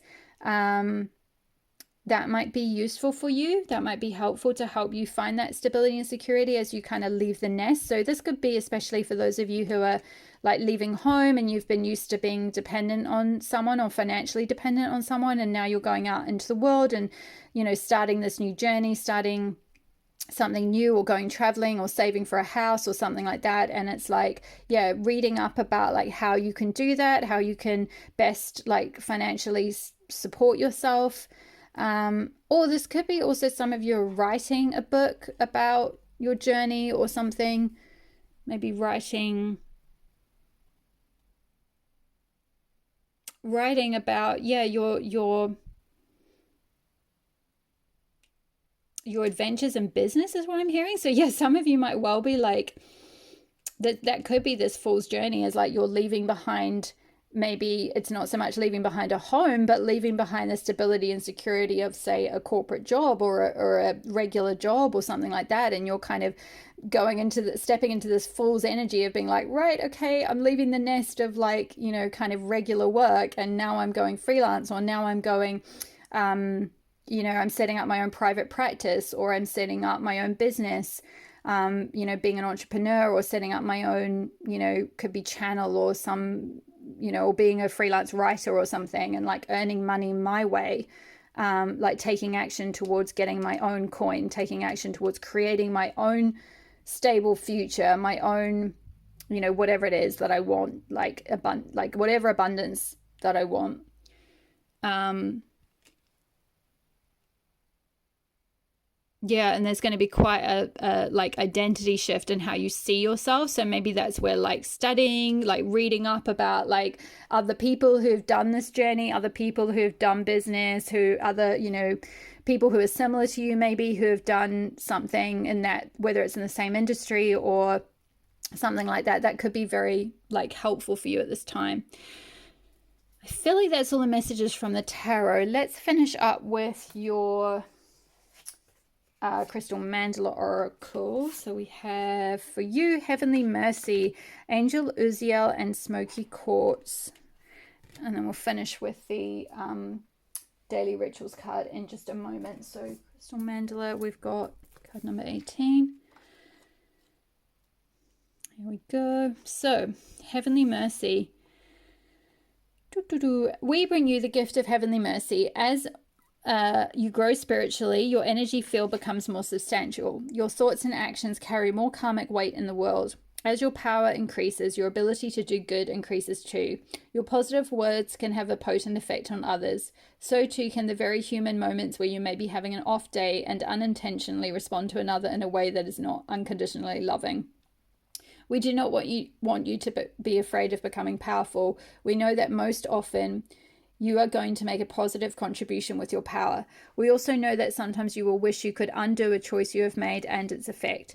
To help you, we offer our karmic protection, where the destructive impact of your actions is softened and the positive effect of your actions is enhanced. As you grow in power and impact, our gift of Heavenly Mercy will surround you, aligning your actions with divine will and blessing you and all affected by you with divine compassion. As you grow spiritually, your energy field increases. There is a spiritual weight that is generated in the soul, and it translates into your thoughts, words, and actions, carrying greater power, influence, and impact in the world. Your thoughts can become more powerful in effect than the actions that some may take. Your feelings can become powerful enough to transform the energy of a room or even a group of people. Some advanced souls affect entire cities as they travel, their light triggering, clearing, and uplifting the entire frequency of that place.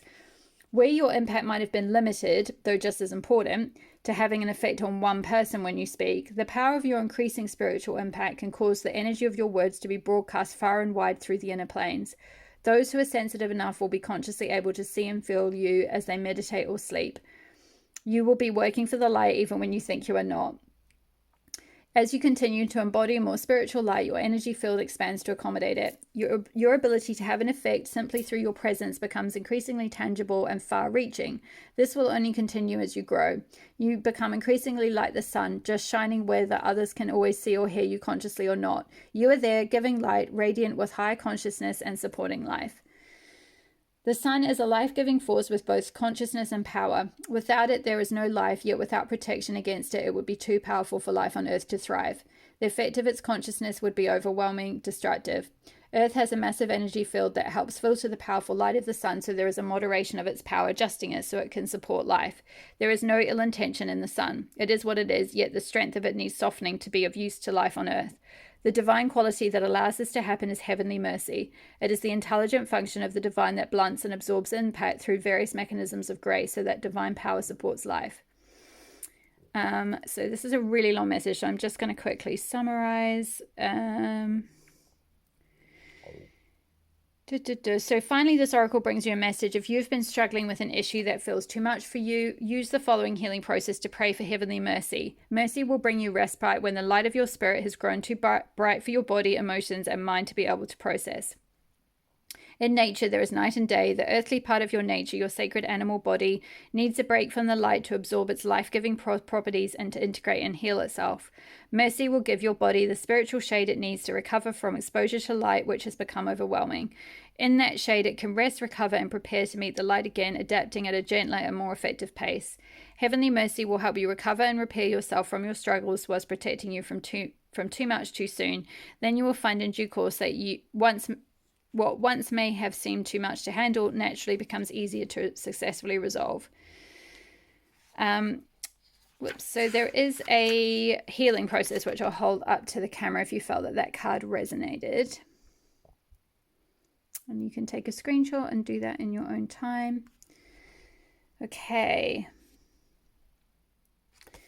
Yeah, I feel like this is less about you necessarily not speaking. It's not so much about you not speaking words of unconditional love to others, but more to yourself, because this is in the context of like a self-love journey. And kind of what I picked up as I was reading that card was it was talking initially about like, you know, having mercy, because sometimes you might not always feel unconditional love for other people, or not always speak unconditionally loving to others, or like, you know, kind of that whole side of things. And I feel like actually this is more to do with like showing mercy to yourself and how you speak to yourself and how unconditionally loving you are for yourself, and making sure that you're taking time out as you, because you are, I feel like you are this beautiful light worker just naturally, as just who you are as a person, just already in your energy. So making sure that you're taking time out to like replenish and restore your energy, and not be sort of constantly trying to strive for some kind of perfection, or like strive to make yourself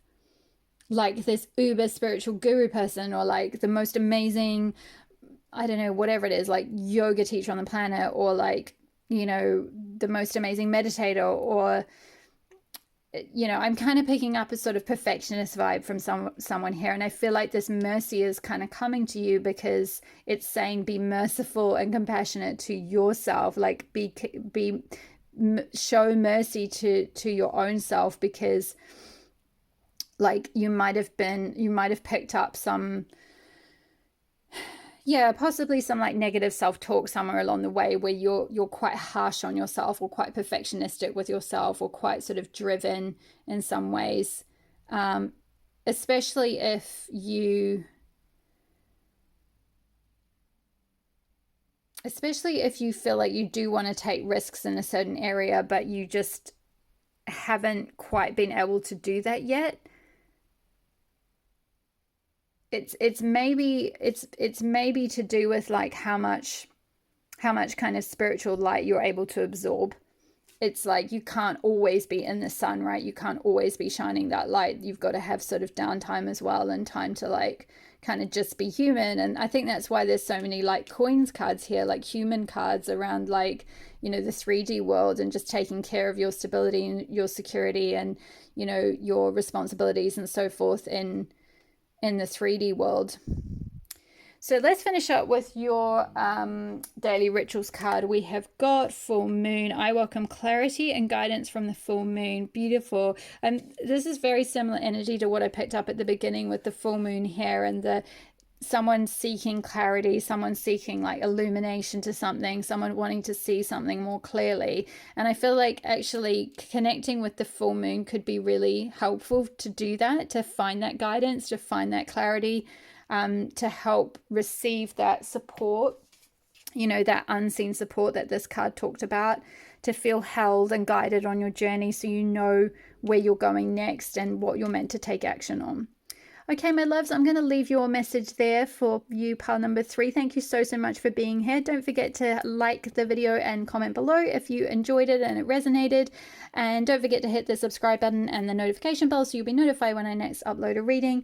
Thank you so much for letting me read for you today. All the best with your self-love journey, and I will see you in the next reading. All my love. Bye. Hi there, pile number 4. If you chose the beautiful Kuan Yin with kindness and nurturing, this will be your pile. So straight off the bat, pile 4, what I'm getting for you for your self-love journey is that it is so important to connect with this kindness and nurturing energy, to really like show yourself kindness, to self-nurture yourself, to self-care for yourself, to really like connect in with that Kuan Yin energy, which is all about compassion and like generosity and grace and all of that. Yeah, I feel like maybe some of you might have been going through a period of time where you felt a little bit down. It's kind of the energy that I'm picking up on. And so it's extra important, if you have been feeling a bit down or a bit glum, or maybe suffering from depression or something, to really, as much as you possibly can, to help ease yourself through this dark period or through this time, is to show yourself as much kindness as possible. And if you're really struggling to do that, actually connecting in with Kuan Yin's energy, or asking or praying to Kuan Yin for help and guidance on how to show yourself that kindness, will really help. So let's get into your oracle cards, pile number 4, and see what other messages we have. So confidence, yeah, it comes with time and practice. And we've got this young woman sitting here with her knees up and her arms around her knees, like really kind of covering up her solar plexus chakra, right? And kind of also in protection of her heart chakra here, because it's like that kind of holding yourself in. So I do feel an energy of like someone who has been possibly a bit down, or possibly also struggling with like self-confidence. Maybe at school, maybe this is something that you struggled with at school, or you're at school or at university or something, or college, or studying something at the moment, and you're struggling to find your confidence with it. And I feel like Kuan Yin is saying like, don't worry too much about that. Like confidence comes with time and practice. Like the more time you spend on this thing or this subject or this project or this whatever it is you're doing, and the more practice that you do, the better that you'll get, and the more confident you'll start to feel in yourself. Next we have change. Yeah, I feel like there's a change on the horizon, and I feel like this is kind of to do with like freeing yourself from something. Like this is a horse that normally would be on a merry-go-round. So I feel like maybe for some of you, you've been previously kind of in a bit of a like kind of the routine, like a same old routine, going round and round in circles a little bit. And like part of your self-love journey is to like open to change, open to exploration, like trying something different, kind of moving, freeing yourself, like looking at things from a different perspective, because we've got this like, yeah, merry-go-round horse that's kind of been lifted up and is being moved by this huge hot air balloon, which is a really beautiful, gentle, safe way of traveling. So I feel like this is kind of a very gentle reading. This is like a very gentle nudge from spirit that, like, you know, maybe at some point in your journey you will be picked up and lifted up and moved along to something a little bit more freeing for you, something where you can, like, almost like what I'm hearing is like become like a real horse, like be able to actually like run and leap and jump in any direction that you choose, like not just be on a merry-go-round where you go round and round in circles. So there's some kind of change that's important to be open to. Next, we have Artemis, she of the wild with mercy. Yeah, I feel like with this Artemis energy, she's very much a goddess who stands for like being your true, authentic, wild self and being really free to be yourself, being, you know, free to connect with nature, being out in the wild. You know, she's the goddess of all the wild animals. She's the protectress of animals.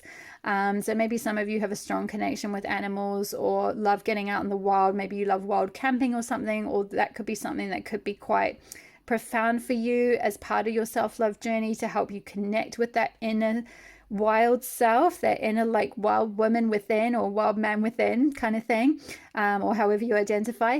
It's just an energy of like connecting with a free part of yourself. I feel like this wildness really is confirming this message about change, like with this horse that was kind of stuck on a merry-go-round, and now it's like whoop, it's being lifted up, and it's like there's a need to kind of be open to lifting yourself up and being a bit more free, or going to a location where you're able to be more free, where you're not stuck on this sort of merry-go-round or in this routine or in this kind of very rigid way of being, where you're able to get out and about in nature more maybe, or able to like travel or something like that. There's something around like being able to be wild, being able to be free, being able to express yourself. That's going to really help with confidence. It's really going to help with like, it's going to be a really strong part of your self-nurturing process. Next we have listen. Yeah, I feel like getting out in nature is going to be able to help you connect with your intuition and your inner voice, and be able to really hear your inner voice a lot more. Because we've got like two woods here, one here and one on this card as well. So there's something around like connecting with the energy of the wilderness, connecting with the energy of like the woods or nature or a forest. Forest bathing could be really helpful for you to help you listen to your inner voice and clear out the voices of others. Or just also I'm getting with that image here. This looks a little bit like a shell. There's a crystal, I think it's called ammonite, that has that kind of spiral thing. So maybe even being by the sea could be helpful for some of you to help you connect with your intuition. But whatever form of nature helps you listen to yourself, connect more strongly with your own self and what you need to do to help nurture yourself, what you need to do to show kindness to yourself, what you need to do to grow in confidence.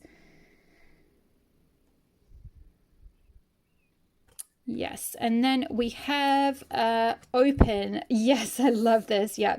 Say yes, expand through the extremes and trust life. Yeah, absolutely. I think this is just further confirming these cards around like being open to change, being open to getting out in the world, be open to getting going into the wild or going into the unknown, you know, going into the forest, getting into nature, or going traveling, or just whatever it is that represents like the unknown for you. Maybe if you've grown up in the countryside, you already know that and you're already comfortable with that environment, and for you that would be being stuck on a merry-go-round.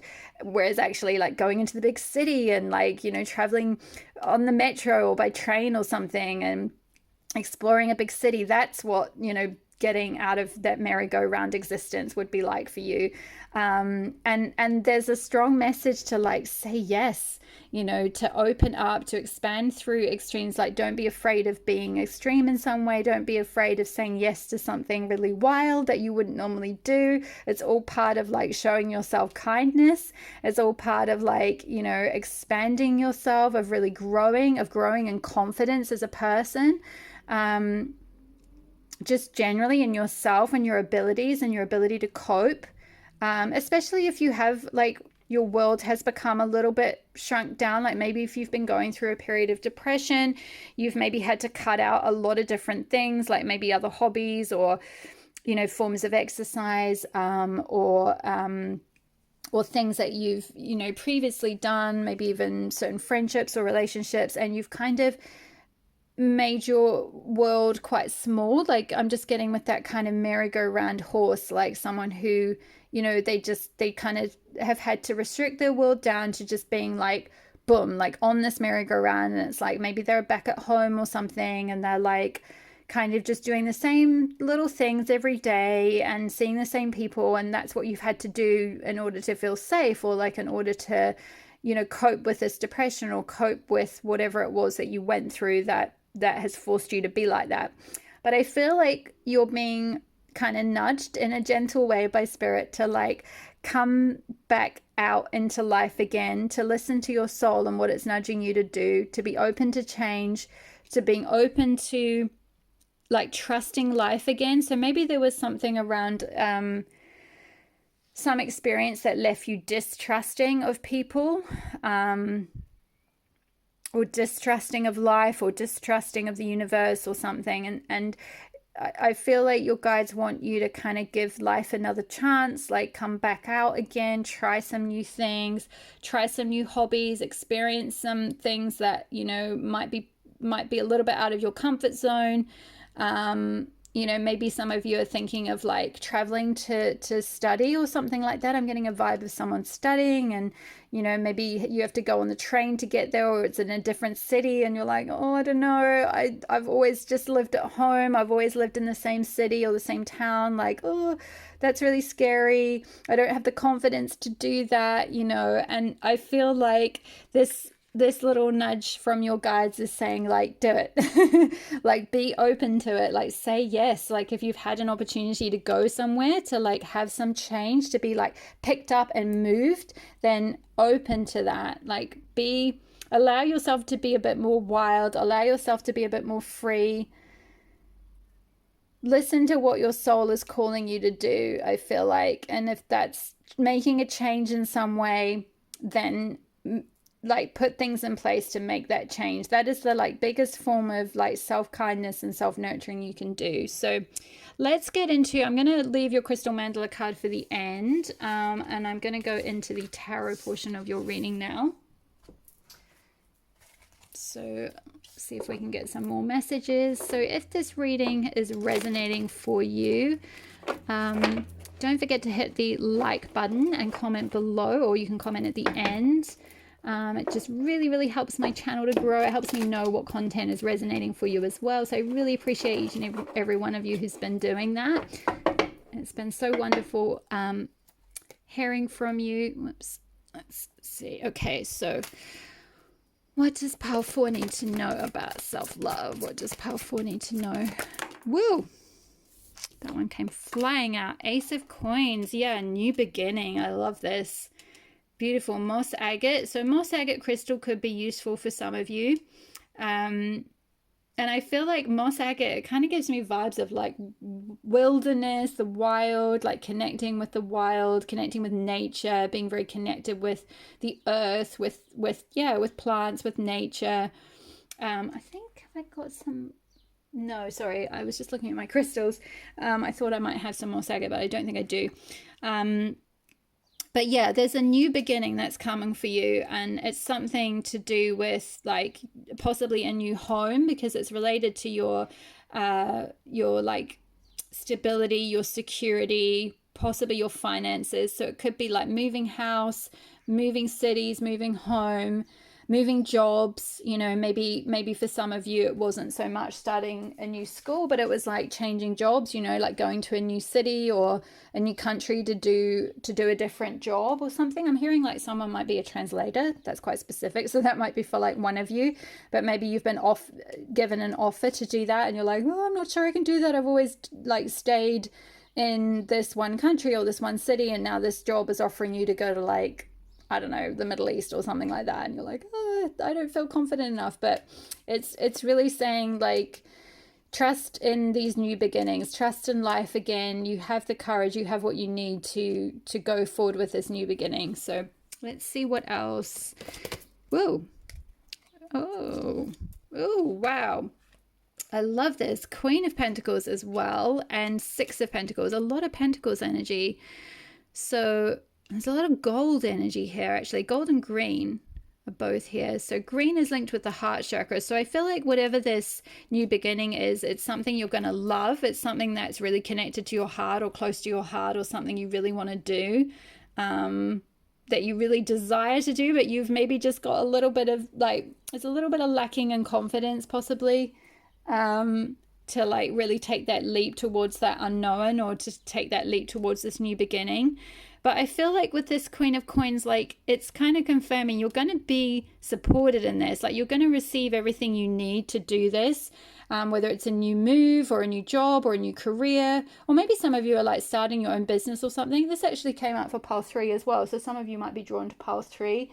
So this could be, you know, going back to the oracle, this could be saying like, you know, that change towards, you know, the merry-go-round horse that's going round and round doing the same old job every day, and you go into work and you clock in and you do the same thing, and it's like, you know, maybe spirit's nudging you to like whoop, like lift you up out of like a routine or a job and like move you towards something a bit more wild, something that's more authentically you, where like you get to call the shots, like you get to be free, you get to, you know, maybe like some of you want to work out in nature, like maybe you want to work in a nature reserve or something, or you just want to have time and space to have sovereignty over your time so you can go out into the woods during the day or go for a walk in nature or something like that. And it's like you've got this new beginning coming where you can, you know, leave an old comfortable familiar routine behind and like move towards possibly being more independent, having the ability to earn your own money your way in some fashion, you know. It may not be starting a business, it may be doing a side hustle, or you know, doing some kind of creative project or something that earns you money, or you know, doing something that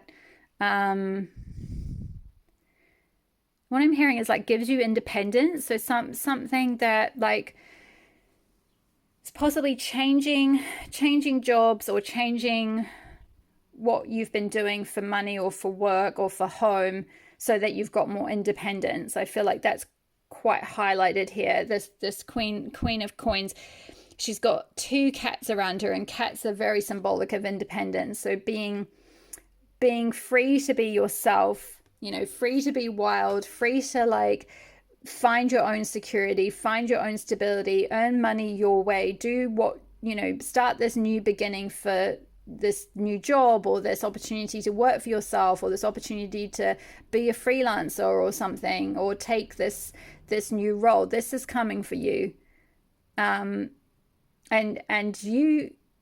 you have, like, I feel like if you do get offered that opportunity, it's like your spirit guides are highlighting this again. They're like, say yes, like be open to this, be open to the opportunity for something new to come in, for this different way where you can be like, you know, have this like beautiful golden new life, like where you can earn money the way you want to, or you can like work the way you want, or you can have your home the way you want, or something. There's something around like independence, being really independent in some form. It's really key to like your happiness, I feel like, with that heart chakra color here coming through. With the 6 of coins, this is 6 of pentacles. This is about like showing generosity, like being at a point where you can give to others, like whether it's resources, time, energy, money, support, emotional support.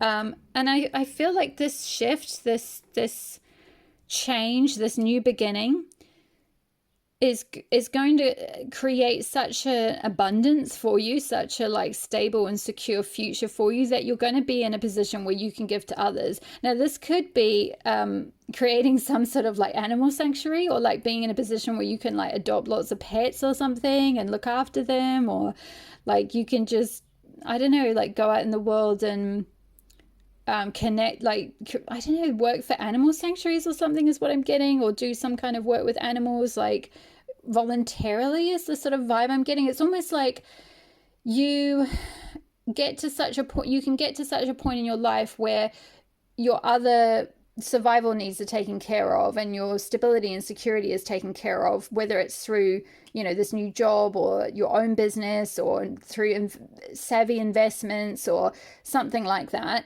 that it gets to a point where you can then give back and you can do non-profit work, or you can do voluntary work, or you can, you know, sort of give your time and energy to causes that you believe in, or you know, like, yeah, being around like pets or something like that. There's something around like being able to expend your energy on things that you really love, because you've kind of got all the other like stability stuff sorted out, is the vibe I'm getting. And I feel like that may be what you are being called to like change, is that you're going to be lifted up out of this routine into a new beginning that's going to give you the opportunity to like both take care of yourself financially and create that stability and support, but also is going to be something that you love.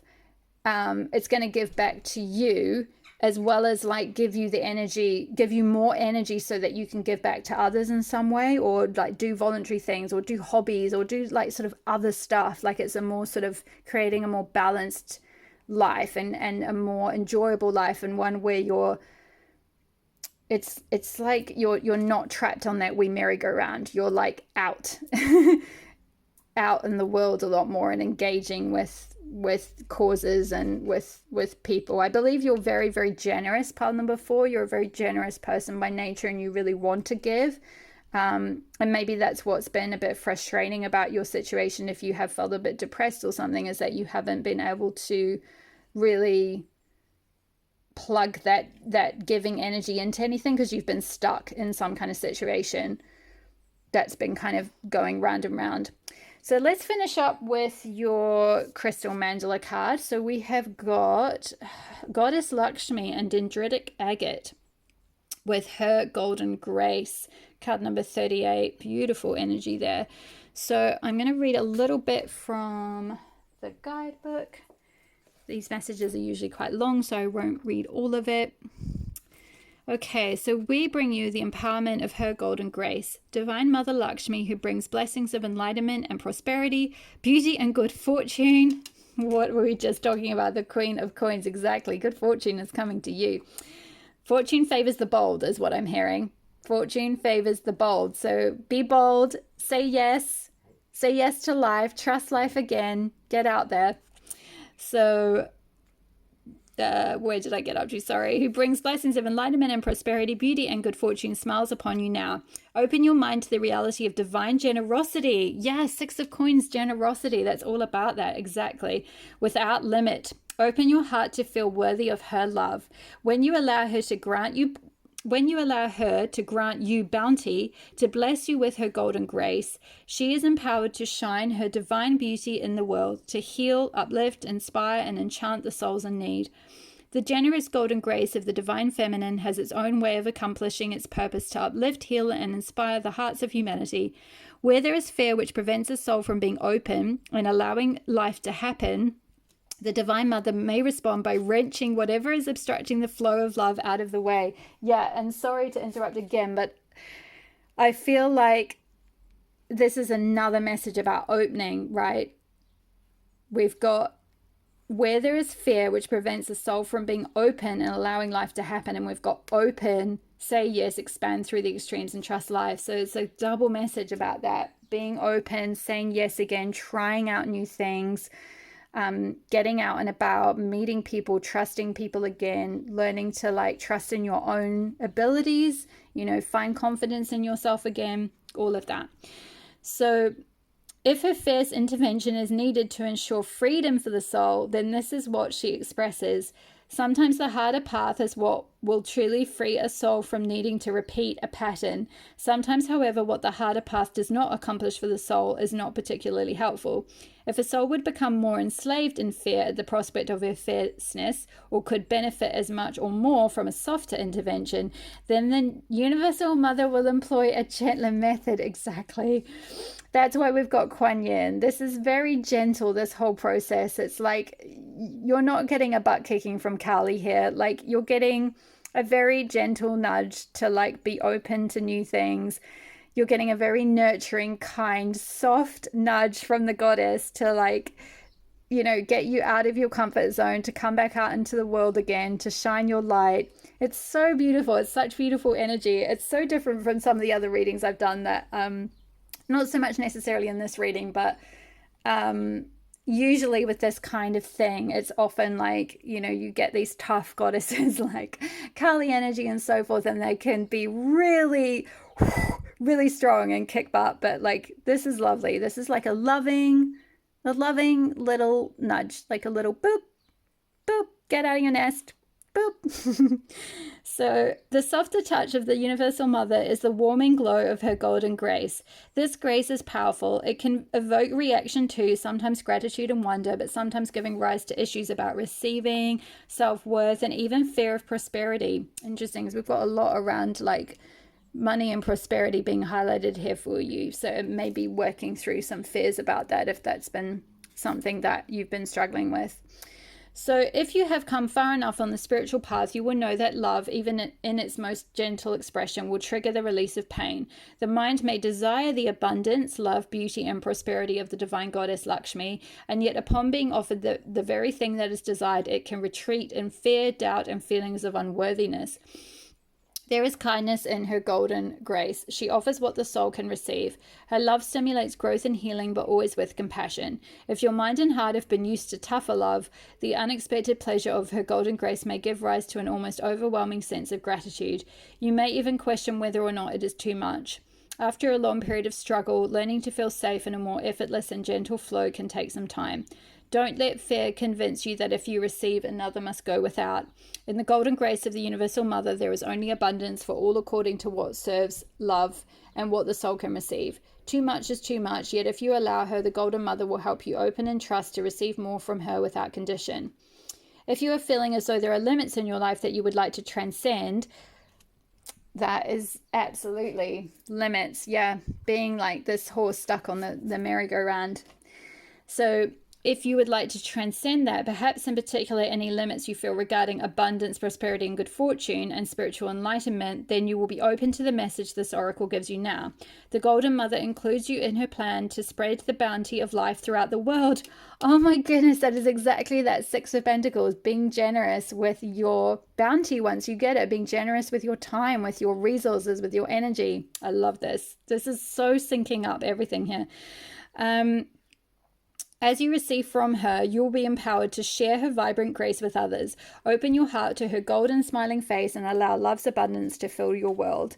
If in your heart you have felt there are better times ahead, even though you may not have a particular reason for it other than a feeling in your heart, the oracle brings you confirmation. Even if you are yet to realize the touch of her golden grace in your life, you shall do so. The rising sun of her golden beauty shall shine upon you. Look at that. The rising sun, and we've got this woman holding a sun. I love that. I love that for you.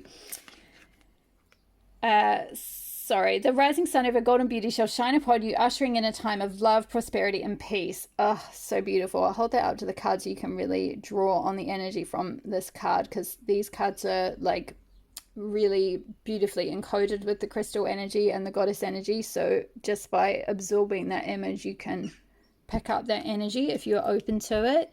I won't read this whole healing process aloud, but I'll hold it up to the camera if it will focus. There we go. And maybe I'll do it in two. You can pause the video and take a screenshot if you need. And if for some reason you can't see it, then feel free to message in the comments below and I will try and upload it in my community tab or something for you. That is the second part. So there we go. I'll let you do that in your own time. Okay, my love. So I'm going to finish off with a ritual card. Daily ritual card. So for you, we got Aurora, card number 4. I am renewed with the dawn of each new day. Beautiful. So I feel like, yeah, there is this new dawn energy. It's very similar coloring actually with the golden light behind Kuan Yin here. Yeah. Also, there was something else with like, yeah, the sun as well. We've got the sun rising here with confidence. So yeah, you are going to receive this like new renewal. You are going to feel connected with this new beginning.